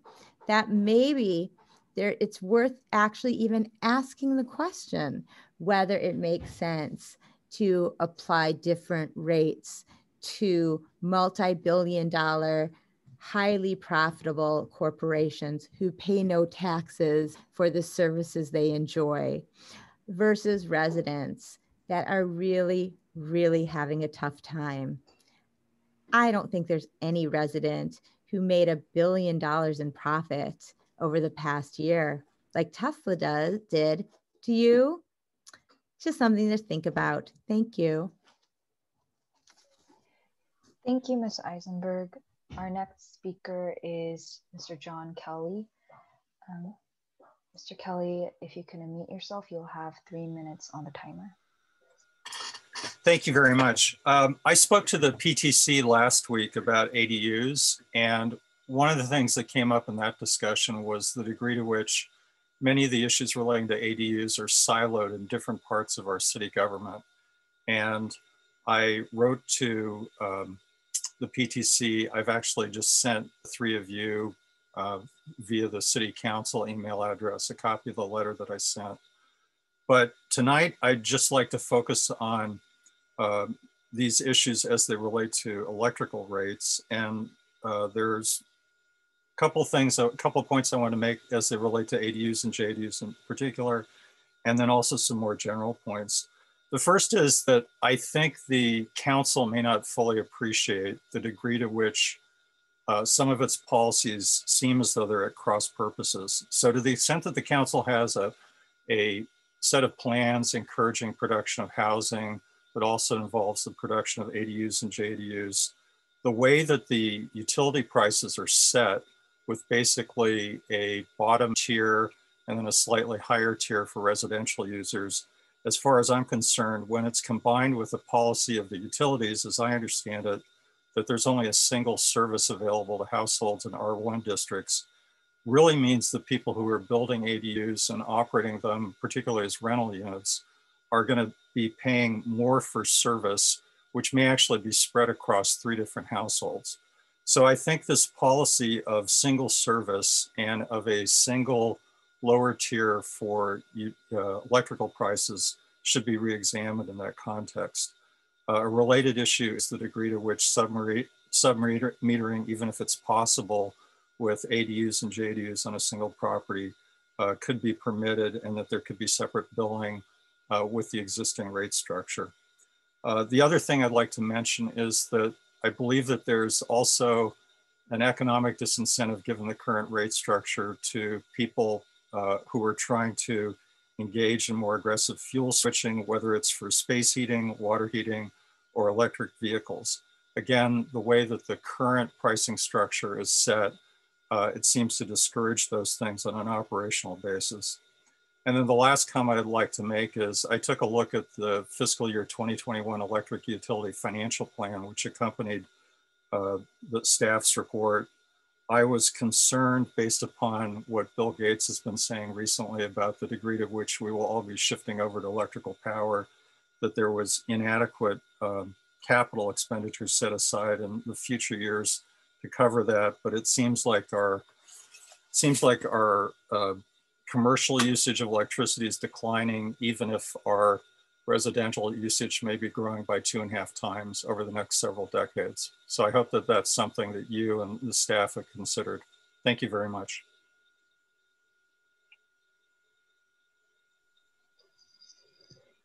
Thank you, Mr. Kelly.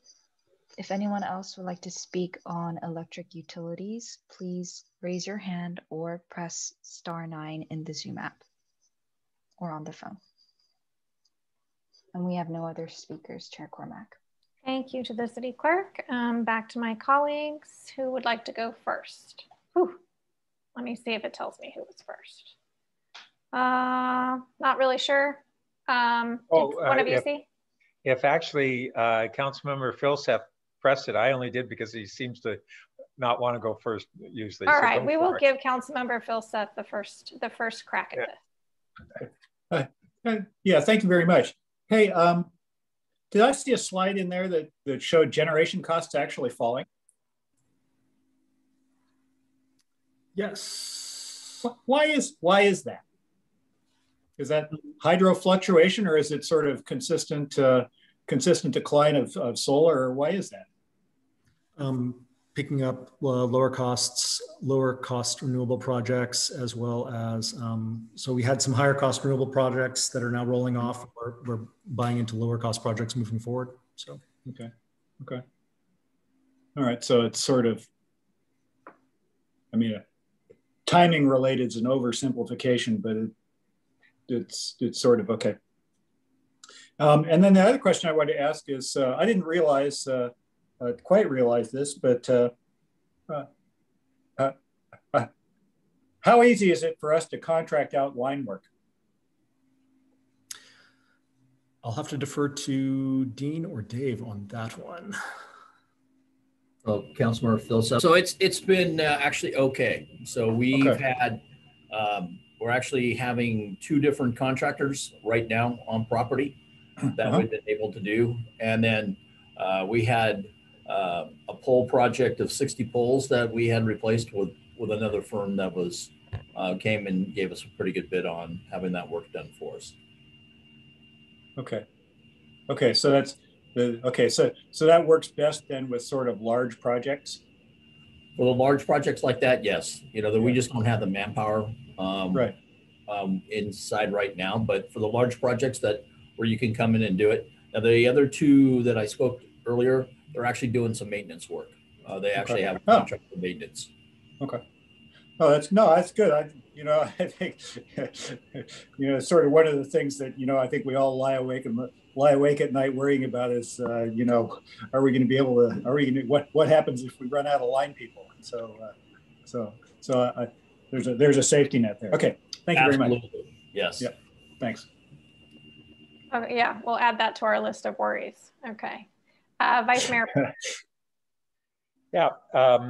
So thanks. First, following up on Councilmember Philseth on, it's really slide 40, I think, that had the decrease in the generation costs. And it's good to see that, we had some anticipation a few years ago that this might occur, but seeing it validated, and then, as we all know, that we're seeing generally lower and lower costs of renewables.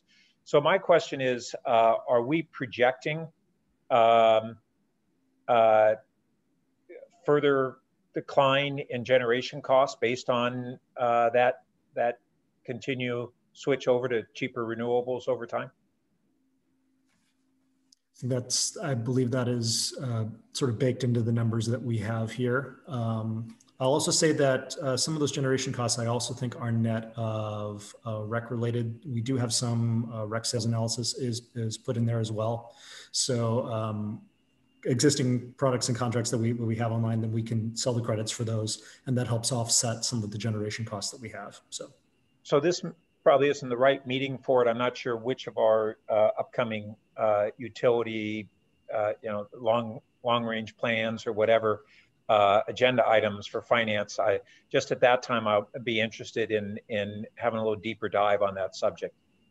And then the other thing too is going back to the theme of the public and even some members of the council needing to really understand where we are on our, in particular, our electric utility costs.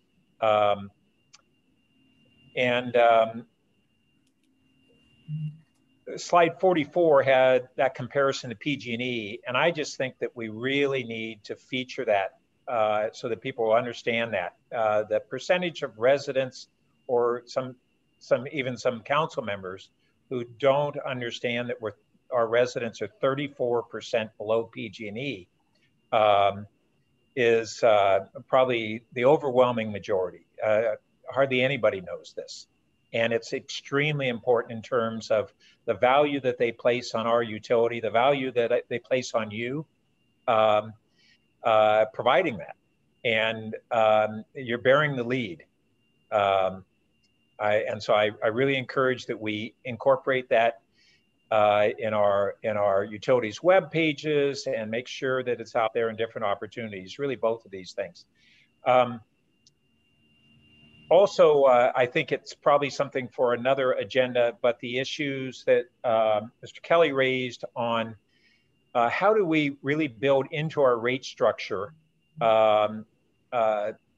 other city policies toward electrification and toward ADU adoption. And it seems that we really haven't caught up those policies. We have you guys over on one side that have the policies that had been created long ago, including on having tiers in electric rates because we wanted to encourage efficiency in part. And but we really have a different dynamic now. And then we also have the increase in demand that's on the horizon from the electrification. And those are really important subjects along with how the tiered structure may be a conflict with ADUs. And I don't want to dive into how we might resolve that, but I'm going to be very interested in when can we begin the process of looking at that. And I think because it can have some iterative discussions, maybe we start with even just a study session on it, even at this committee, and no action, but we start exploring, and then we can figure out maybe where we want to make actual recommendations.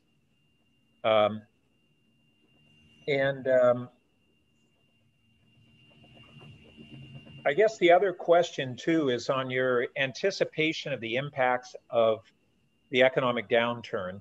I want to make sure that we're considering some different scenarios where our occupancy levels at commercial buildings may be a long time before they return to previous occupancy levels. Now, some of that is actual vacancies. Other parts are just fewer workers per square foot and what bearing that might have on various of the utility consumptions. Frankly, I'm interested and somewhat surprised that the consumption this last year hasn't dropped more than it has, and maybe that suggests that we're not going to have the severe reductions that in the next couple of years that I have a little bit of worry about. We also may be seeing some residential occupancy declines in more vacancies and yet more residents per household. And so maybe those things are offsetting each other. But so many of us have kids at home. I can say from even though our household utility is maybe about, I have to look again. I thought it was around $400 a month in the winter. So we're pretty judicious on that, but it's about twice as much when our kids are home, so that's not surprising. And those are trends that are, some of that will wear off hopefully this coming year. But then I just think that the utilities department may need to work with some folks that are able to give at least some scenarios for what may be a very changing dynamic in terms of worker density and even to some extent home intersected with our electrification and how all these things fold together. And that's a puzzle. So those are my thoughts. And if you have any feedback on any of them tonight, otherwise maybe during our agenda setting, we can figure out where some of this plugs into future meetings. Did staff want to respond to anything in that, or a couple things? Well, I can just say in general, yeah, what we have been seeing is a reduction in the commercial sector, staying flat, maybe even a slight increase in the residential sector. One of the question marks that we have ourselves is, how does this trend continue? We're anticipating about a 2-year recovery where we start coming back up. It never really hits. Just like any recessionary scenario or post-drought even, we don't anticipate that we're ever going to really hit the level of usage that we had in the past. So we're a bit pessimistic in that aspect. We're hoping always that we're wrong, but that's sort of the way that I forecast. The $1 million question right now is, what will the mix of customers be moving forward? Is it going to continue to be commercial sector low and residential creeping up over time, or does it reestablish itself? Workers come back. We're not quite sure yet where we're seeing that. This will factor into the gas as well when we look at how if we suggest doing or we're recommended doing a rate increase, what kind of rate increase do we recommend to the public? Should we try to base numbers based upon what we're seeing in current dynamics? We don't think so. We think that's kind of a bad, little rushing to judgment as to where things are moving. Maybe we should, try and just move things. If we raise rates, move them more equally across the board and wait to see what happens over the next year or two with regards to customer dynamics. Okay, thanks. And I'll just to your question, Vice Mayor, about the renewable energy credits, I feel like Council did that quite recently. UAC looked at that in excruciating detail 3, 4, 5 times last year, and then Council might have been. My question wasn't about RECs. It was about generation rate. Okay. All right. Well, I think that probably comes when we'll do Western Power, but we'll see. Councilmember Philseth, you have your hand back up again? Follow up? Councilmember Philseth? Oh, thanks. I'm sorry, I wanted to ask one more question. Thanks, which I forgot, so I apologize. About battery storage. You folks aren't assuming anything about battery storage in this time frame, right? Not an incredible uptick in it, no. Right. Did I hear you say at the beginning of the evening that there was some evidence that battery storage might actually reduce renewables costs? Did I hear that right? I didn't say that one.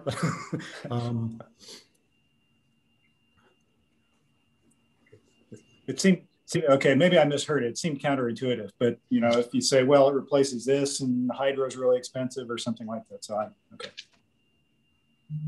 Okay, I may have misheard it. All right, thanks, Councilmember Philseth. One thing I wanted to pick up in the staff report on electric was when you were talking about the RECs and how that's reducing the generation costs currently. I just was thinking about our budget principles. We talked about short-term revenue being used for short-term funds. I just want to test with staff that using them to fund reserves, we feel that that's an appropriate match of short-term to short-term. Yes. Yes. Okay, great. Good. Glad to see it. Okay. Thanks for the questions. I'm actually glad to hear that we're able to contract out on some of the line crews. I know that had been a concern. I don't think I have any other questions on electric. I do appreciate it being held at 0, and I'll just echo the Vice Mayor's comments about Mr. Kelly's comments, saying that, at some point, this is probably more for the city manager, thinking about these holistically and not just as utility. Yeah, okay, great. We see a lot of nodding. Excellent. Anything else on electric?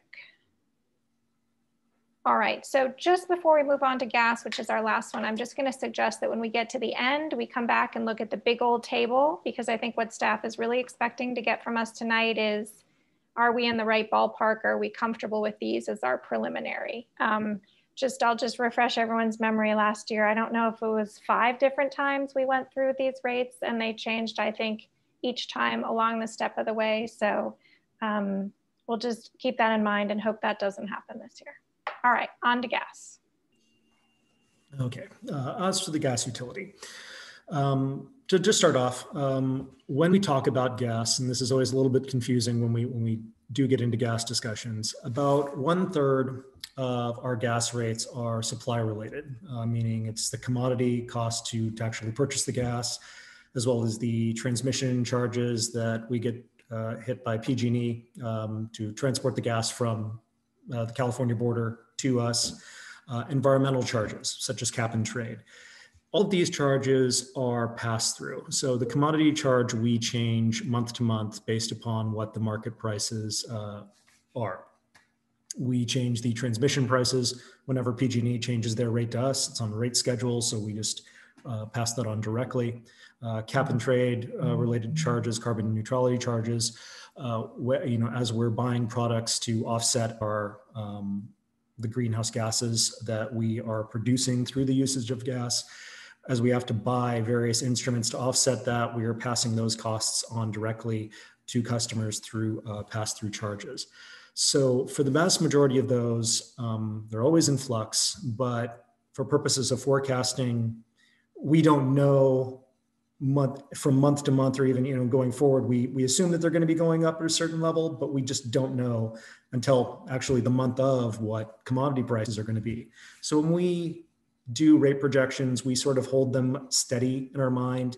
And what we talk about for rate increases are those 2/3, the distribution related system. It's what we have control over. And those are the costs to help upgrade our gas main services related equipment, et cetera. And that's what we're bringing you here tonight. So next slide. We are recommending a 3% overall increase for FY 2022. That's assuming, again, that supply is held steady. What that means is that we are increasing the distribution rates by 5%, but to hold the whole bill increase by 3%, assuming supply rates do not change. Okay, enough of that.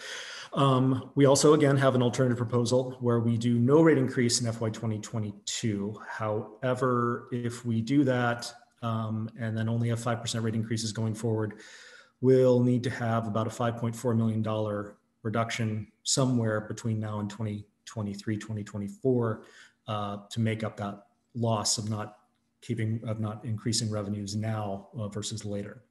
One of the things that we did in here, as I mentioned earlier in electric, is we have a sales decline of about 6 to 8% forecast. When we first did this, we made this guess based upon what we were seeing in the early spring season of COVID, and we did not have any winter months to sort of test this premise on. So we came up with a whole variety of scenarios, 6 to 8% being about a medium scenario, but we also had like an 8 to 10% decline scenario that we knew would mean about an extra $1 million in expense reductions that would be needed.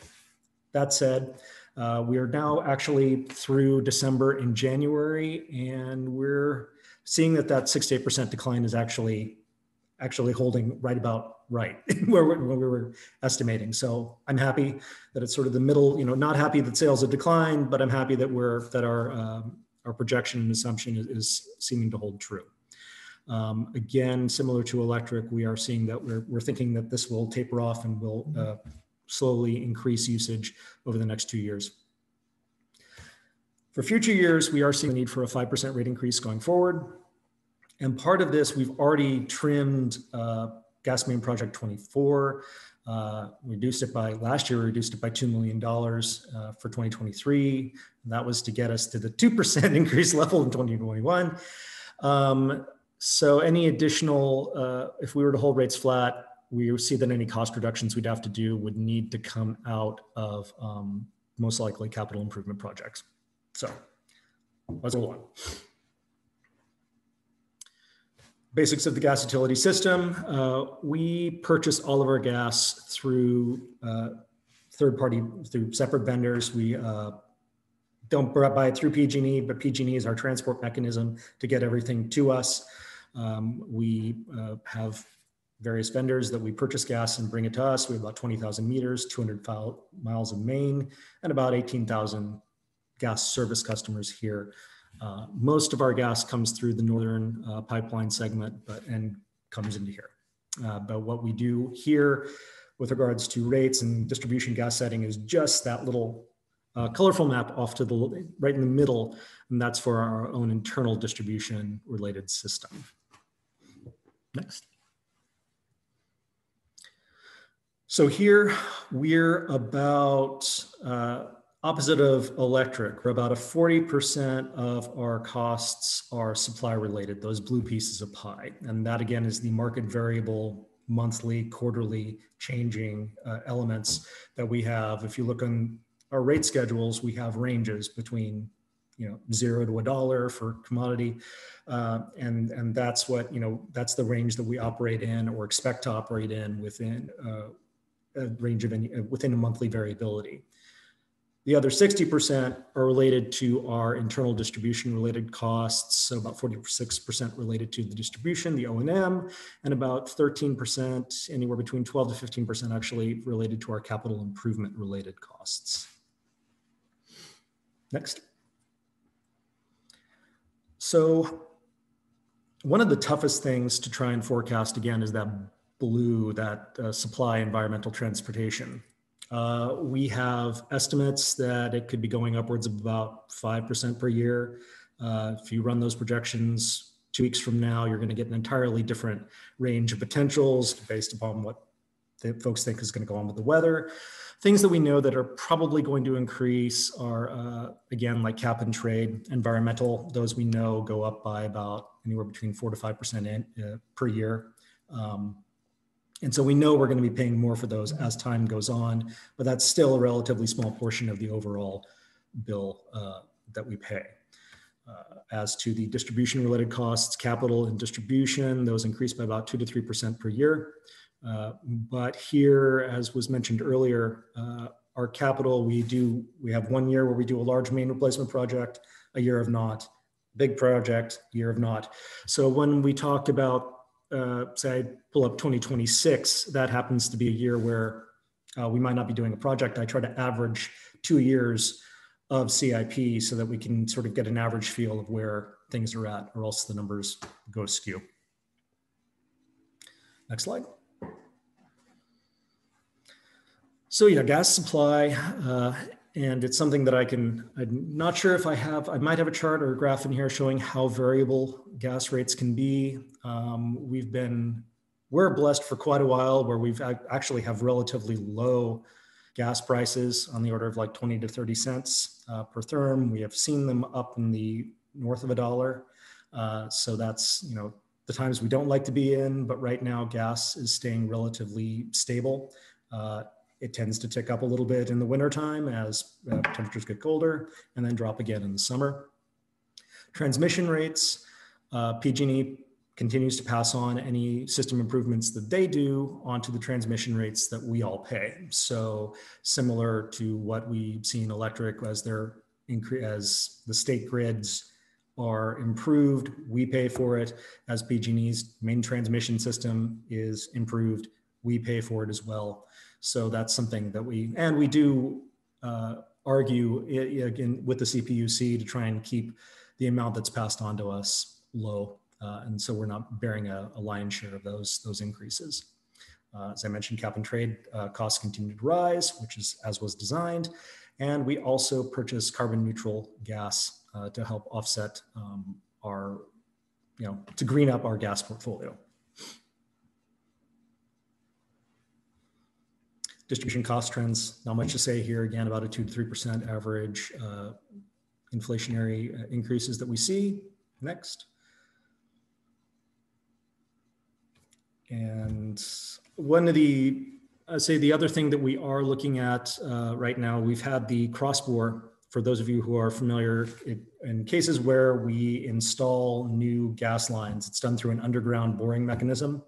And it is possible in some cases, it has been seen, where the underground boring unit can go through soft pipe materials such as wastewater services. and we end up with something called a cross-bore. So we are going through a process of going out, getting a contractor to videotape and find these situations before and prevent future issues where we have intrusions of, either wastewater getting out or contractors such as, say, Roto-Rooter going out, running a blade to try and clean out a pipe and nicking the gas line, which you never want. So contractors, I think, now all know that they want, whenever they have a clog, that we're supposed to call us or scope and make sure that there are no cross-bore situations there. I do note the project was started in FY20, but it has been delayed due to COVID impacts. So I think there is a plan for the contract to move ahead shortly. Yes. Next. Gas is another situation where we are on residential. We're about 8% lower than residential, than PG&E's residential rates. Gas, when it comes to commercial customers, they have what's called a declining block rate. So they front load their costs on the lower end of customers for like the first 4,000 therms actually, and then the rates taper off and go down for the more that they use. So for smaller customers, we're about 12% lower than PG&E, but for larger customers, we can be upwards of 15% higher on gas. So what I was saying a little bit earlier about estimates of gas usage, when we were looking at the impact of COVID upon our customer load. Last year, that mauve line up at the top and for the future was where we were thinking, we didn't initially think that gas would be impacted that much by COVID. We were wrong. We found that, in fact, commercial customers did dial back. The lack of interior heating cooling load dropped how much gas was being used. Relatively warmer seasons meant that residential usage was also lower. So we saw usage drip dramatically, but we're now seeing the overall usage trend to be about the solid blue line right above the red line. So that's what we've used as our forecast. We're matching that with regards to our usage, and that's the scenario that we're using. Again, we did come up with a more pessimistic view where gas usage continues to drop along that red line, but thankfully, and I'm knocking on wood over here, that's not been the case that we've seen so far. So next. For our projections, we are recommending that we have a 3% rate increase followed by 5% rate increases going forward. That will ideally keep our revenue line splitting the difference in where, if you look at the average of costs moving forward, here you can see that the capital investment where we have in 2023, we have a year of main replacement project, in 2022 and 2024, none. We're trying to keep that revenue line split to where we're averaging the long-term cost trend and get our rates in line to where we're collecting for that long-term view. Next. That said, we are projecting that the operating reserves are going to drop right about down by the minimum under this current plan, getting close in 23 and 25. And ideally picking back up again starting in 2026. So that's the goal with this rate increase path where we're seeing things. Hopefully, again, if sales can tick up, we can bring those numbers up a little bit, but we're still below the target line, which is never comfortable territory. We also see that, and something here I haven't really mentioned before, we've got that risk assessment line that shows the adverse circumstances if we had a big uptick in capital improvement costs, or if we had a large one-time say a large piece of pipe failed and we had to go out and do some heavy maintenance. We're getting close to that level where the minimum and the risk assessment are fairly close, and we're only within about $1.5 million from that risk level. So never a comfortable place to be, but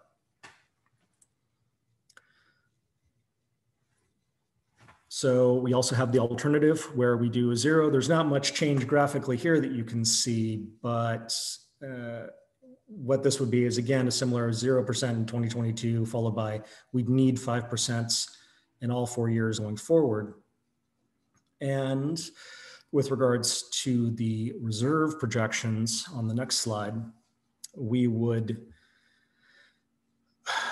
not go below minimum, but only if we were to trim $5.4 million in costs somewhere between 2023, 2024. And so with that, that's sort of the, that's the alternate case. If we didn't, with zero large cost cuts, 3%, we should be able to maintain with what we have under the sales projections and current costs. So, and I believe with that ends the presentation.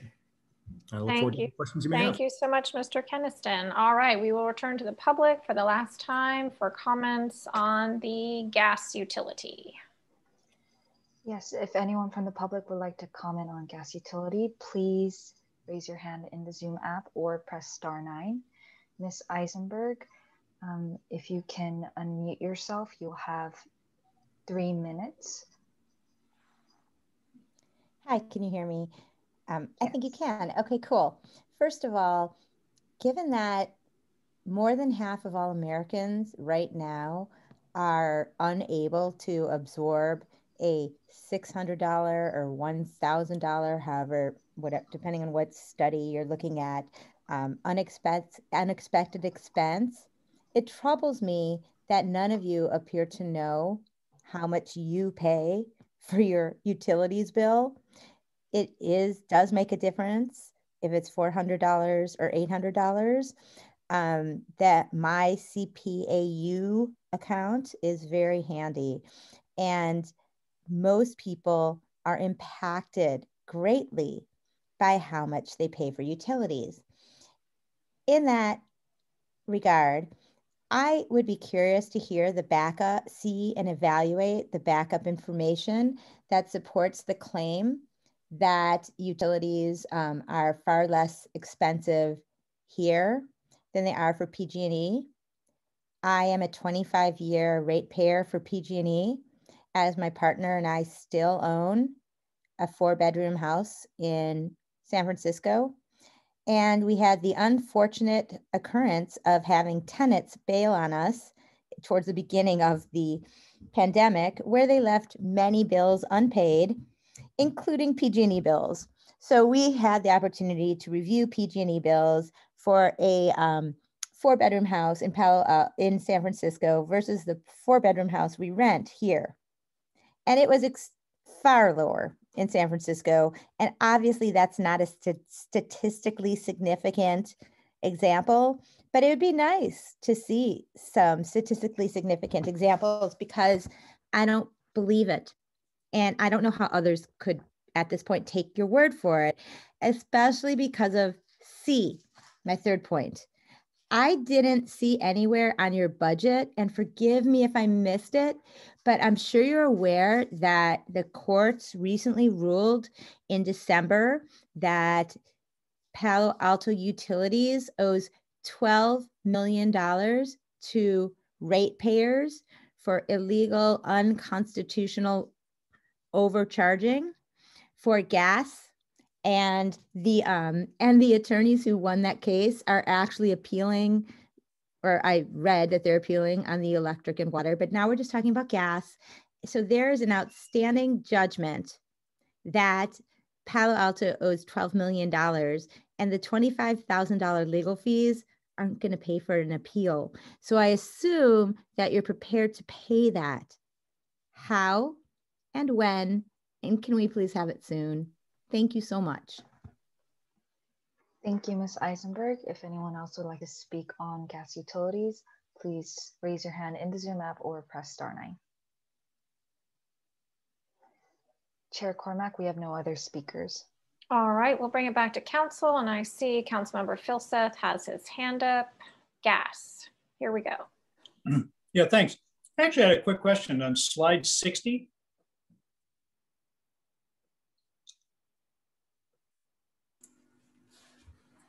Yes.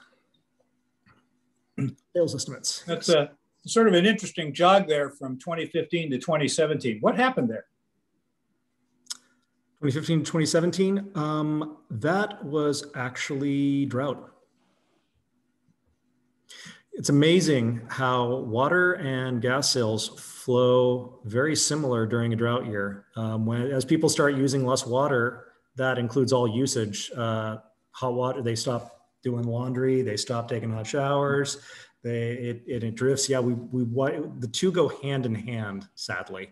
I actually wondered if it wasn't related to water, and that's a sizable impact. Yeah. Okay. Yeah.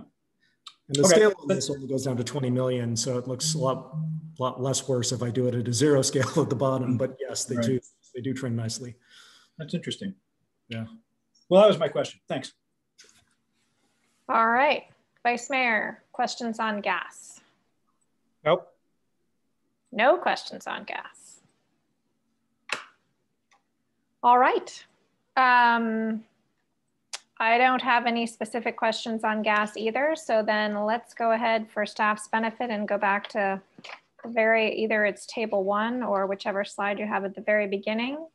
And does staff want to just take a brief overview on this again? I know you did it at the beginning. I think it might have been you, I'm forgetting who did the overview at the beginning, but.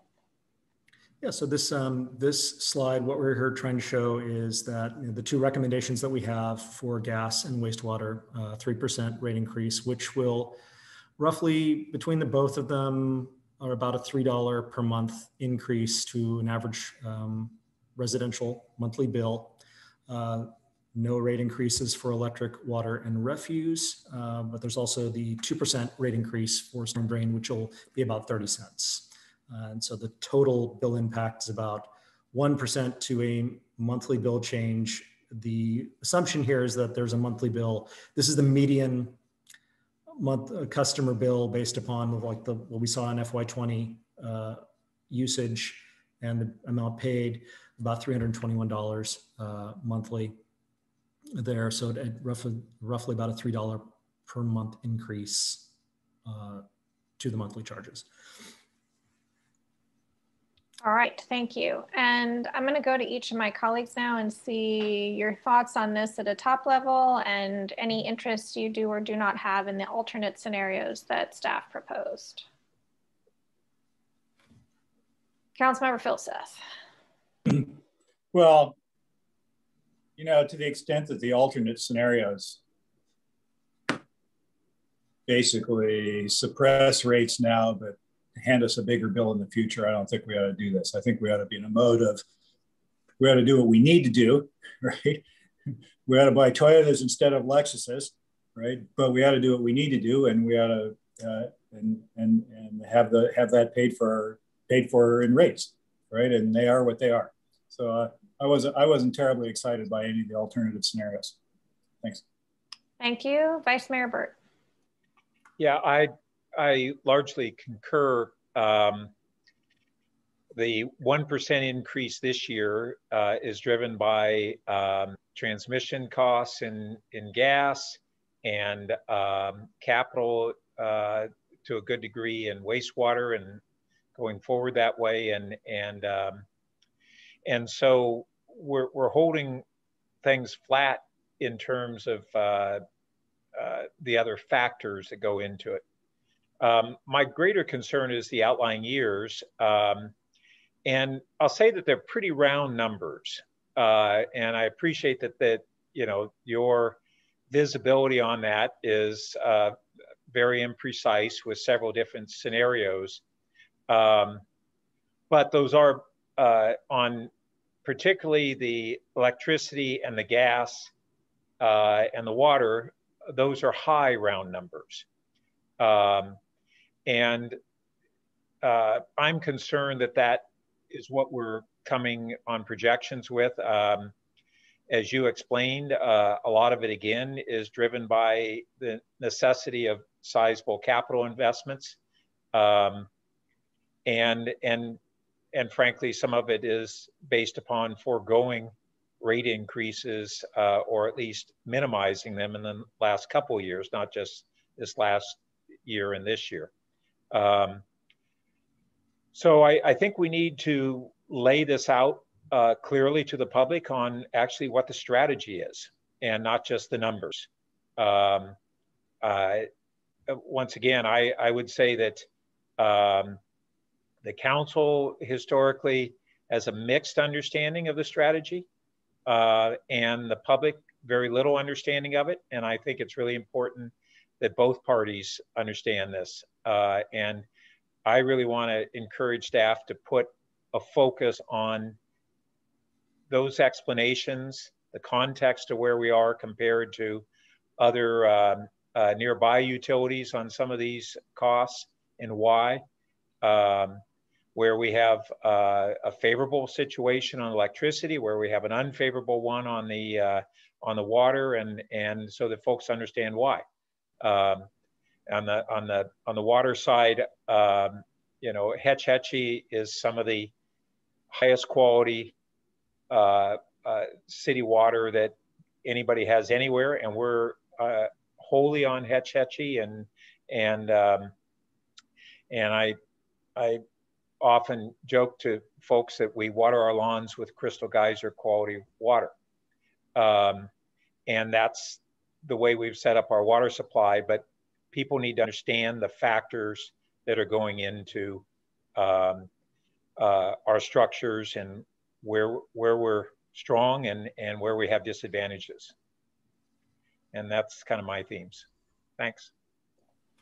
Very informative report too. Yeah, thanks to the Vice Mayor. I realize I neglected on gas to ask the corollary to the question that Councilmember Filseth did on wastewater, which is what do we not get if we don't do the 3% increase? Am I right that it's essentially, it's extending the gas main replacement projects again that were, okay. All right, so last year, remember we ended up compromising. I think we pulled the, you know, there was a 5 and then it was 3 and we pulled it down to 2. I think the one thing I'll just say is I think it might be worth a little bit more scrutiny as I reflect on this in total on the gas number, if there's a 2% option. It'd just be worth thinking about that a little bit. So I'll just throw that out. I appreciate Councilmember Filseth's, I'm going to use the word disciplined, you know, approach to like how we should pay for things, and I agree. And I'm always happy to second the Vice Mayor on communication, which is like explaining to people. I will say one thing that I've noticed over the past couple of years is a real intent to modulate what we saw over those past 5 years of 14 and 0 and 6 and 8. And so that I think staff has been on a really good trajectory for, and then we had COVID. So while the numbers look suspiciously similar in the out years, I think there's some real intent behind it that staff has been trying to get to, except we're throwing in a bunch of zeros here. And we're grateful and we're doing that appropriately. Okay, does staff have any other questions or need any other information from us on the preliminary rates? I think that gives us the guidance we were looking for when we bring the rates to you next. Two and a half hours, that was enough on that. Okay, great. So Cormac, if I can ask just clarification. Certainly. So your last statement was we should look again for another 2% increase in the gas as a... No, I'm just saying that I recall last year, gas was the one where we spent more time, I'm just gonna say, turning the knob as we got towards the end. So while staff has proposed 3 and 0, I'm just saying it's possible there might be another number, and certainly this is a time for us to work really hard to make sure that everything's in there needs to be in there. We'll take a look at it and see what that impact is going to be. Okay, Councilmember Filseth, did you want to? Oh, sorry. And when we come back to you, then we'll have that conversation then. Okay. I mean, I think the wastewater, we had the actual numbers. We knew exactly what would move where, when, but sorry, go ahead, Councilmember Filseth. I was just going to say that I generally agree with the direction that Councilmember McCormack is going in here, with the specific, yeah, with a specific nuance around gas, right? Which is, you know, the trying to get the price of gas down, I think, is has a different gravity than trying to get the price of some of the others down. You know, I think a lot of people in town think, you know, actually there ought to be a carbon tax on gas, right? And so, the diligence on trying to make sure we really get the price and trade-offs around that. I think we need to look at. I would like to see us look at gas a little differently than, for example, electricity, which is zero emissions. Thanks. Okay, sorry, I think I interrupted you, Director Batchelor. No, I'm fine. Thank you, Okay, Chair. and I'm certainly not asking for a whole nother like reset. Just to sort of let's just keep that in mind as we look at it and we bring this forward through the other stages in the process. I know there'll be many. Yes. Okay, future meetings and agenda, Ms. Nose. Yes, thank you, Finance Committee. Actually, while you're pulling it up, I neglected to thank the, I think, 15 members of the utilities staff who prepared that and presented it and were available. A lot of information and very nicely summarized. I echo Vice Mayor's statements about that. And Kylie, your mic is faint tonight. Oh. Is that any better? Yeah. Okay. Sorry about that. Okay. So as Chair Cormack mentioned, we just are going to go over our future meetings and agendas. So a little bit of information packed, but a high level kind of work in progress of where we're at. So right now we are recommending that we cancel the March 2nd meeting with some tentative items scheduled for March 16th, including looking at the JMZ fee structure, as well as something the committee reviewed back in December of 2020, the fire ambulance services fees. Then in April, which is the 6th and the 20th, as you heard tonight, we will bring back the actual formal 2022 rate plans and financial plans for the various commodities. And then under TBD, we have the items that we have discussed with this committee previously. We just haven't nailed down the dates. Depending on workflow and consultants and staffing availability. So just know though that we do have upcoming between now and at least the end of this fiscal year, things like our investment policy, the business tax or local tax measure, affordable housing funding, and the allocation of SUMC resources. There are obviously other referrals that we reviewed at our last meeting that remain outstanding, but I just tried to focus on kind of what's coming by the end of this fiscal year.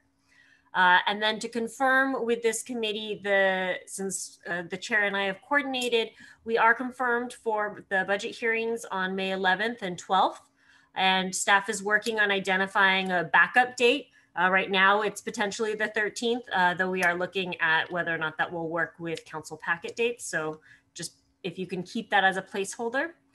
We've scheduled the wrap up for May 26th, which is a Wednesday, and then council budget adoption on June 21st. And all of these would be that schedule that we discussed previously from 9 a.m. to 12 and 2 until 5. And obviously, if we end early on, say, the wrap up day because we have finished our business, then so be it. But just wanted to go through those and know that staff is working on how those proposed budget schedules work out, especially in light of the prior conversation with the full council, most recently as Monday, in terms of the CIP versus operating, et cetera, so we can be efficient with our time. Okay, let me just test my understanding then. The things you have listed in TBD will all come before us before the end of June. That's what staff's working towards, yes. Great. Okay, let me turn to my colleagues and see if there is something crucial that is missing. I just wanted to follow up on the question of where we would fit in a discussion on charges, policies on charges on principally electricity as they affect trends on ADUs and electrification.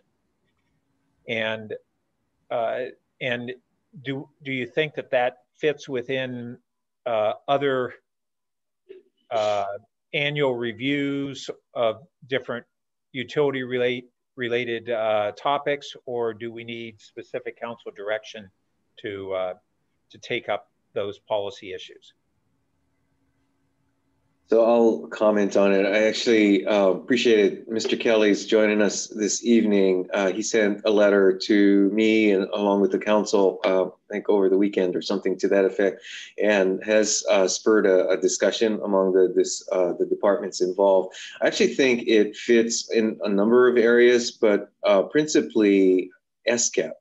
I would suggest that, well, again, there are a number of dimensions to it. The fact that we've already got an interdepartmental team looking at both electrification costs and processing costs, as well as the overall ability for the organization to support the kind of implementation that is involved through our development processes, is already, I think, the right people engaged in that review. So I actually would suggest we do that. And we've got your SCAP discussion continuing next week, and so with some additional check-ins over the upcoming months. So having within the city staff, the SCAP team be the one who looks across departments at this, that seems real logical. As far as at the policy level, that's going to be one of many different policies related to SCAP, and trying to have the council as a whole do more than just give a guidance of, yeah, we support looking at how to address these issues.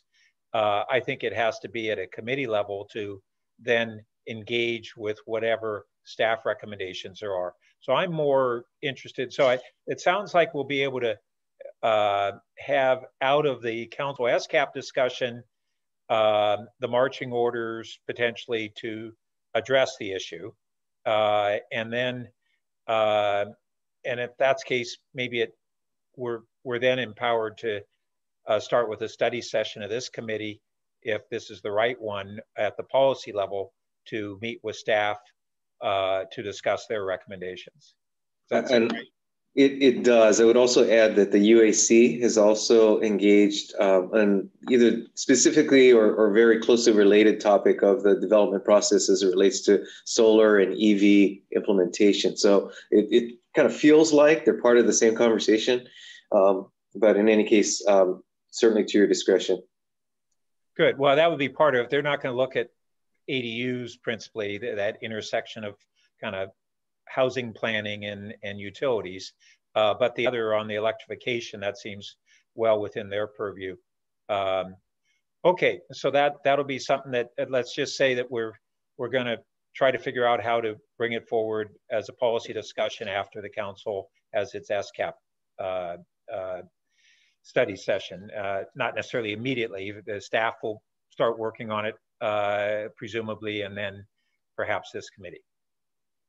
Okay, great, thanks. Okay, thank you to the Vice Mayor. While we're on that topic, which I realize isn't exactly agendized, but it's possible that would be an interesting opportunity for a joint session from some of our boards and commissions. I know there's sometimes things that cross over, so I'll just throw that into the mix that staff and council can consider for next week. Councilmember Philseth. Question on the consider affordable housing funding. One thing we've been waiting for for some time is an ability to take another look at commercial impact fees for affordable housing, and there's a nexus study that needs to be updated and so forth. Is that part of that item?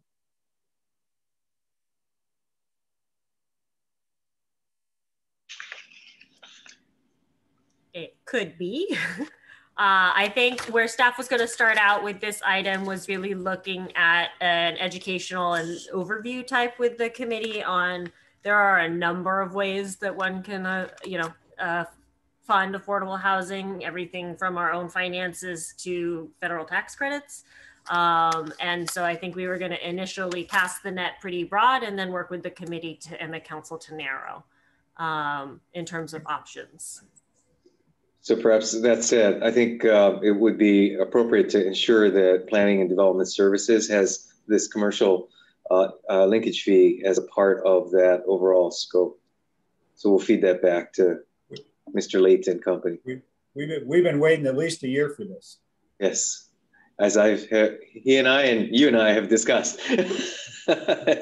Noted. That would be highly gratifying if that could be a component of this item. Thank you. All right, and I don't think I'm really interested in adding anything to this list. It looks substantial, and I think we all know we have our work cut out for us with the budget in general. All right, does staff have anything else they'd like to bring to our attention at this time? No, okay. Thanks again for a really helpful session this evening, Dean and your whole team. We're adjourned. Everyone have a nice evening. Thank you. Bye. Night.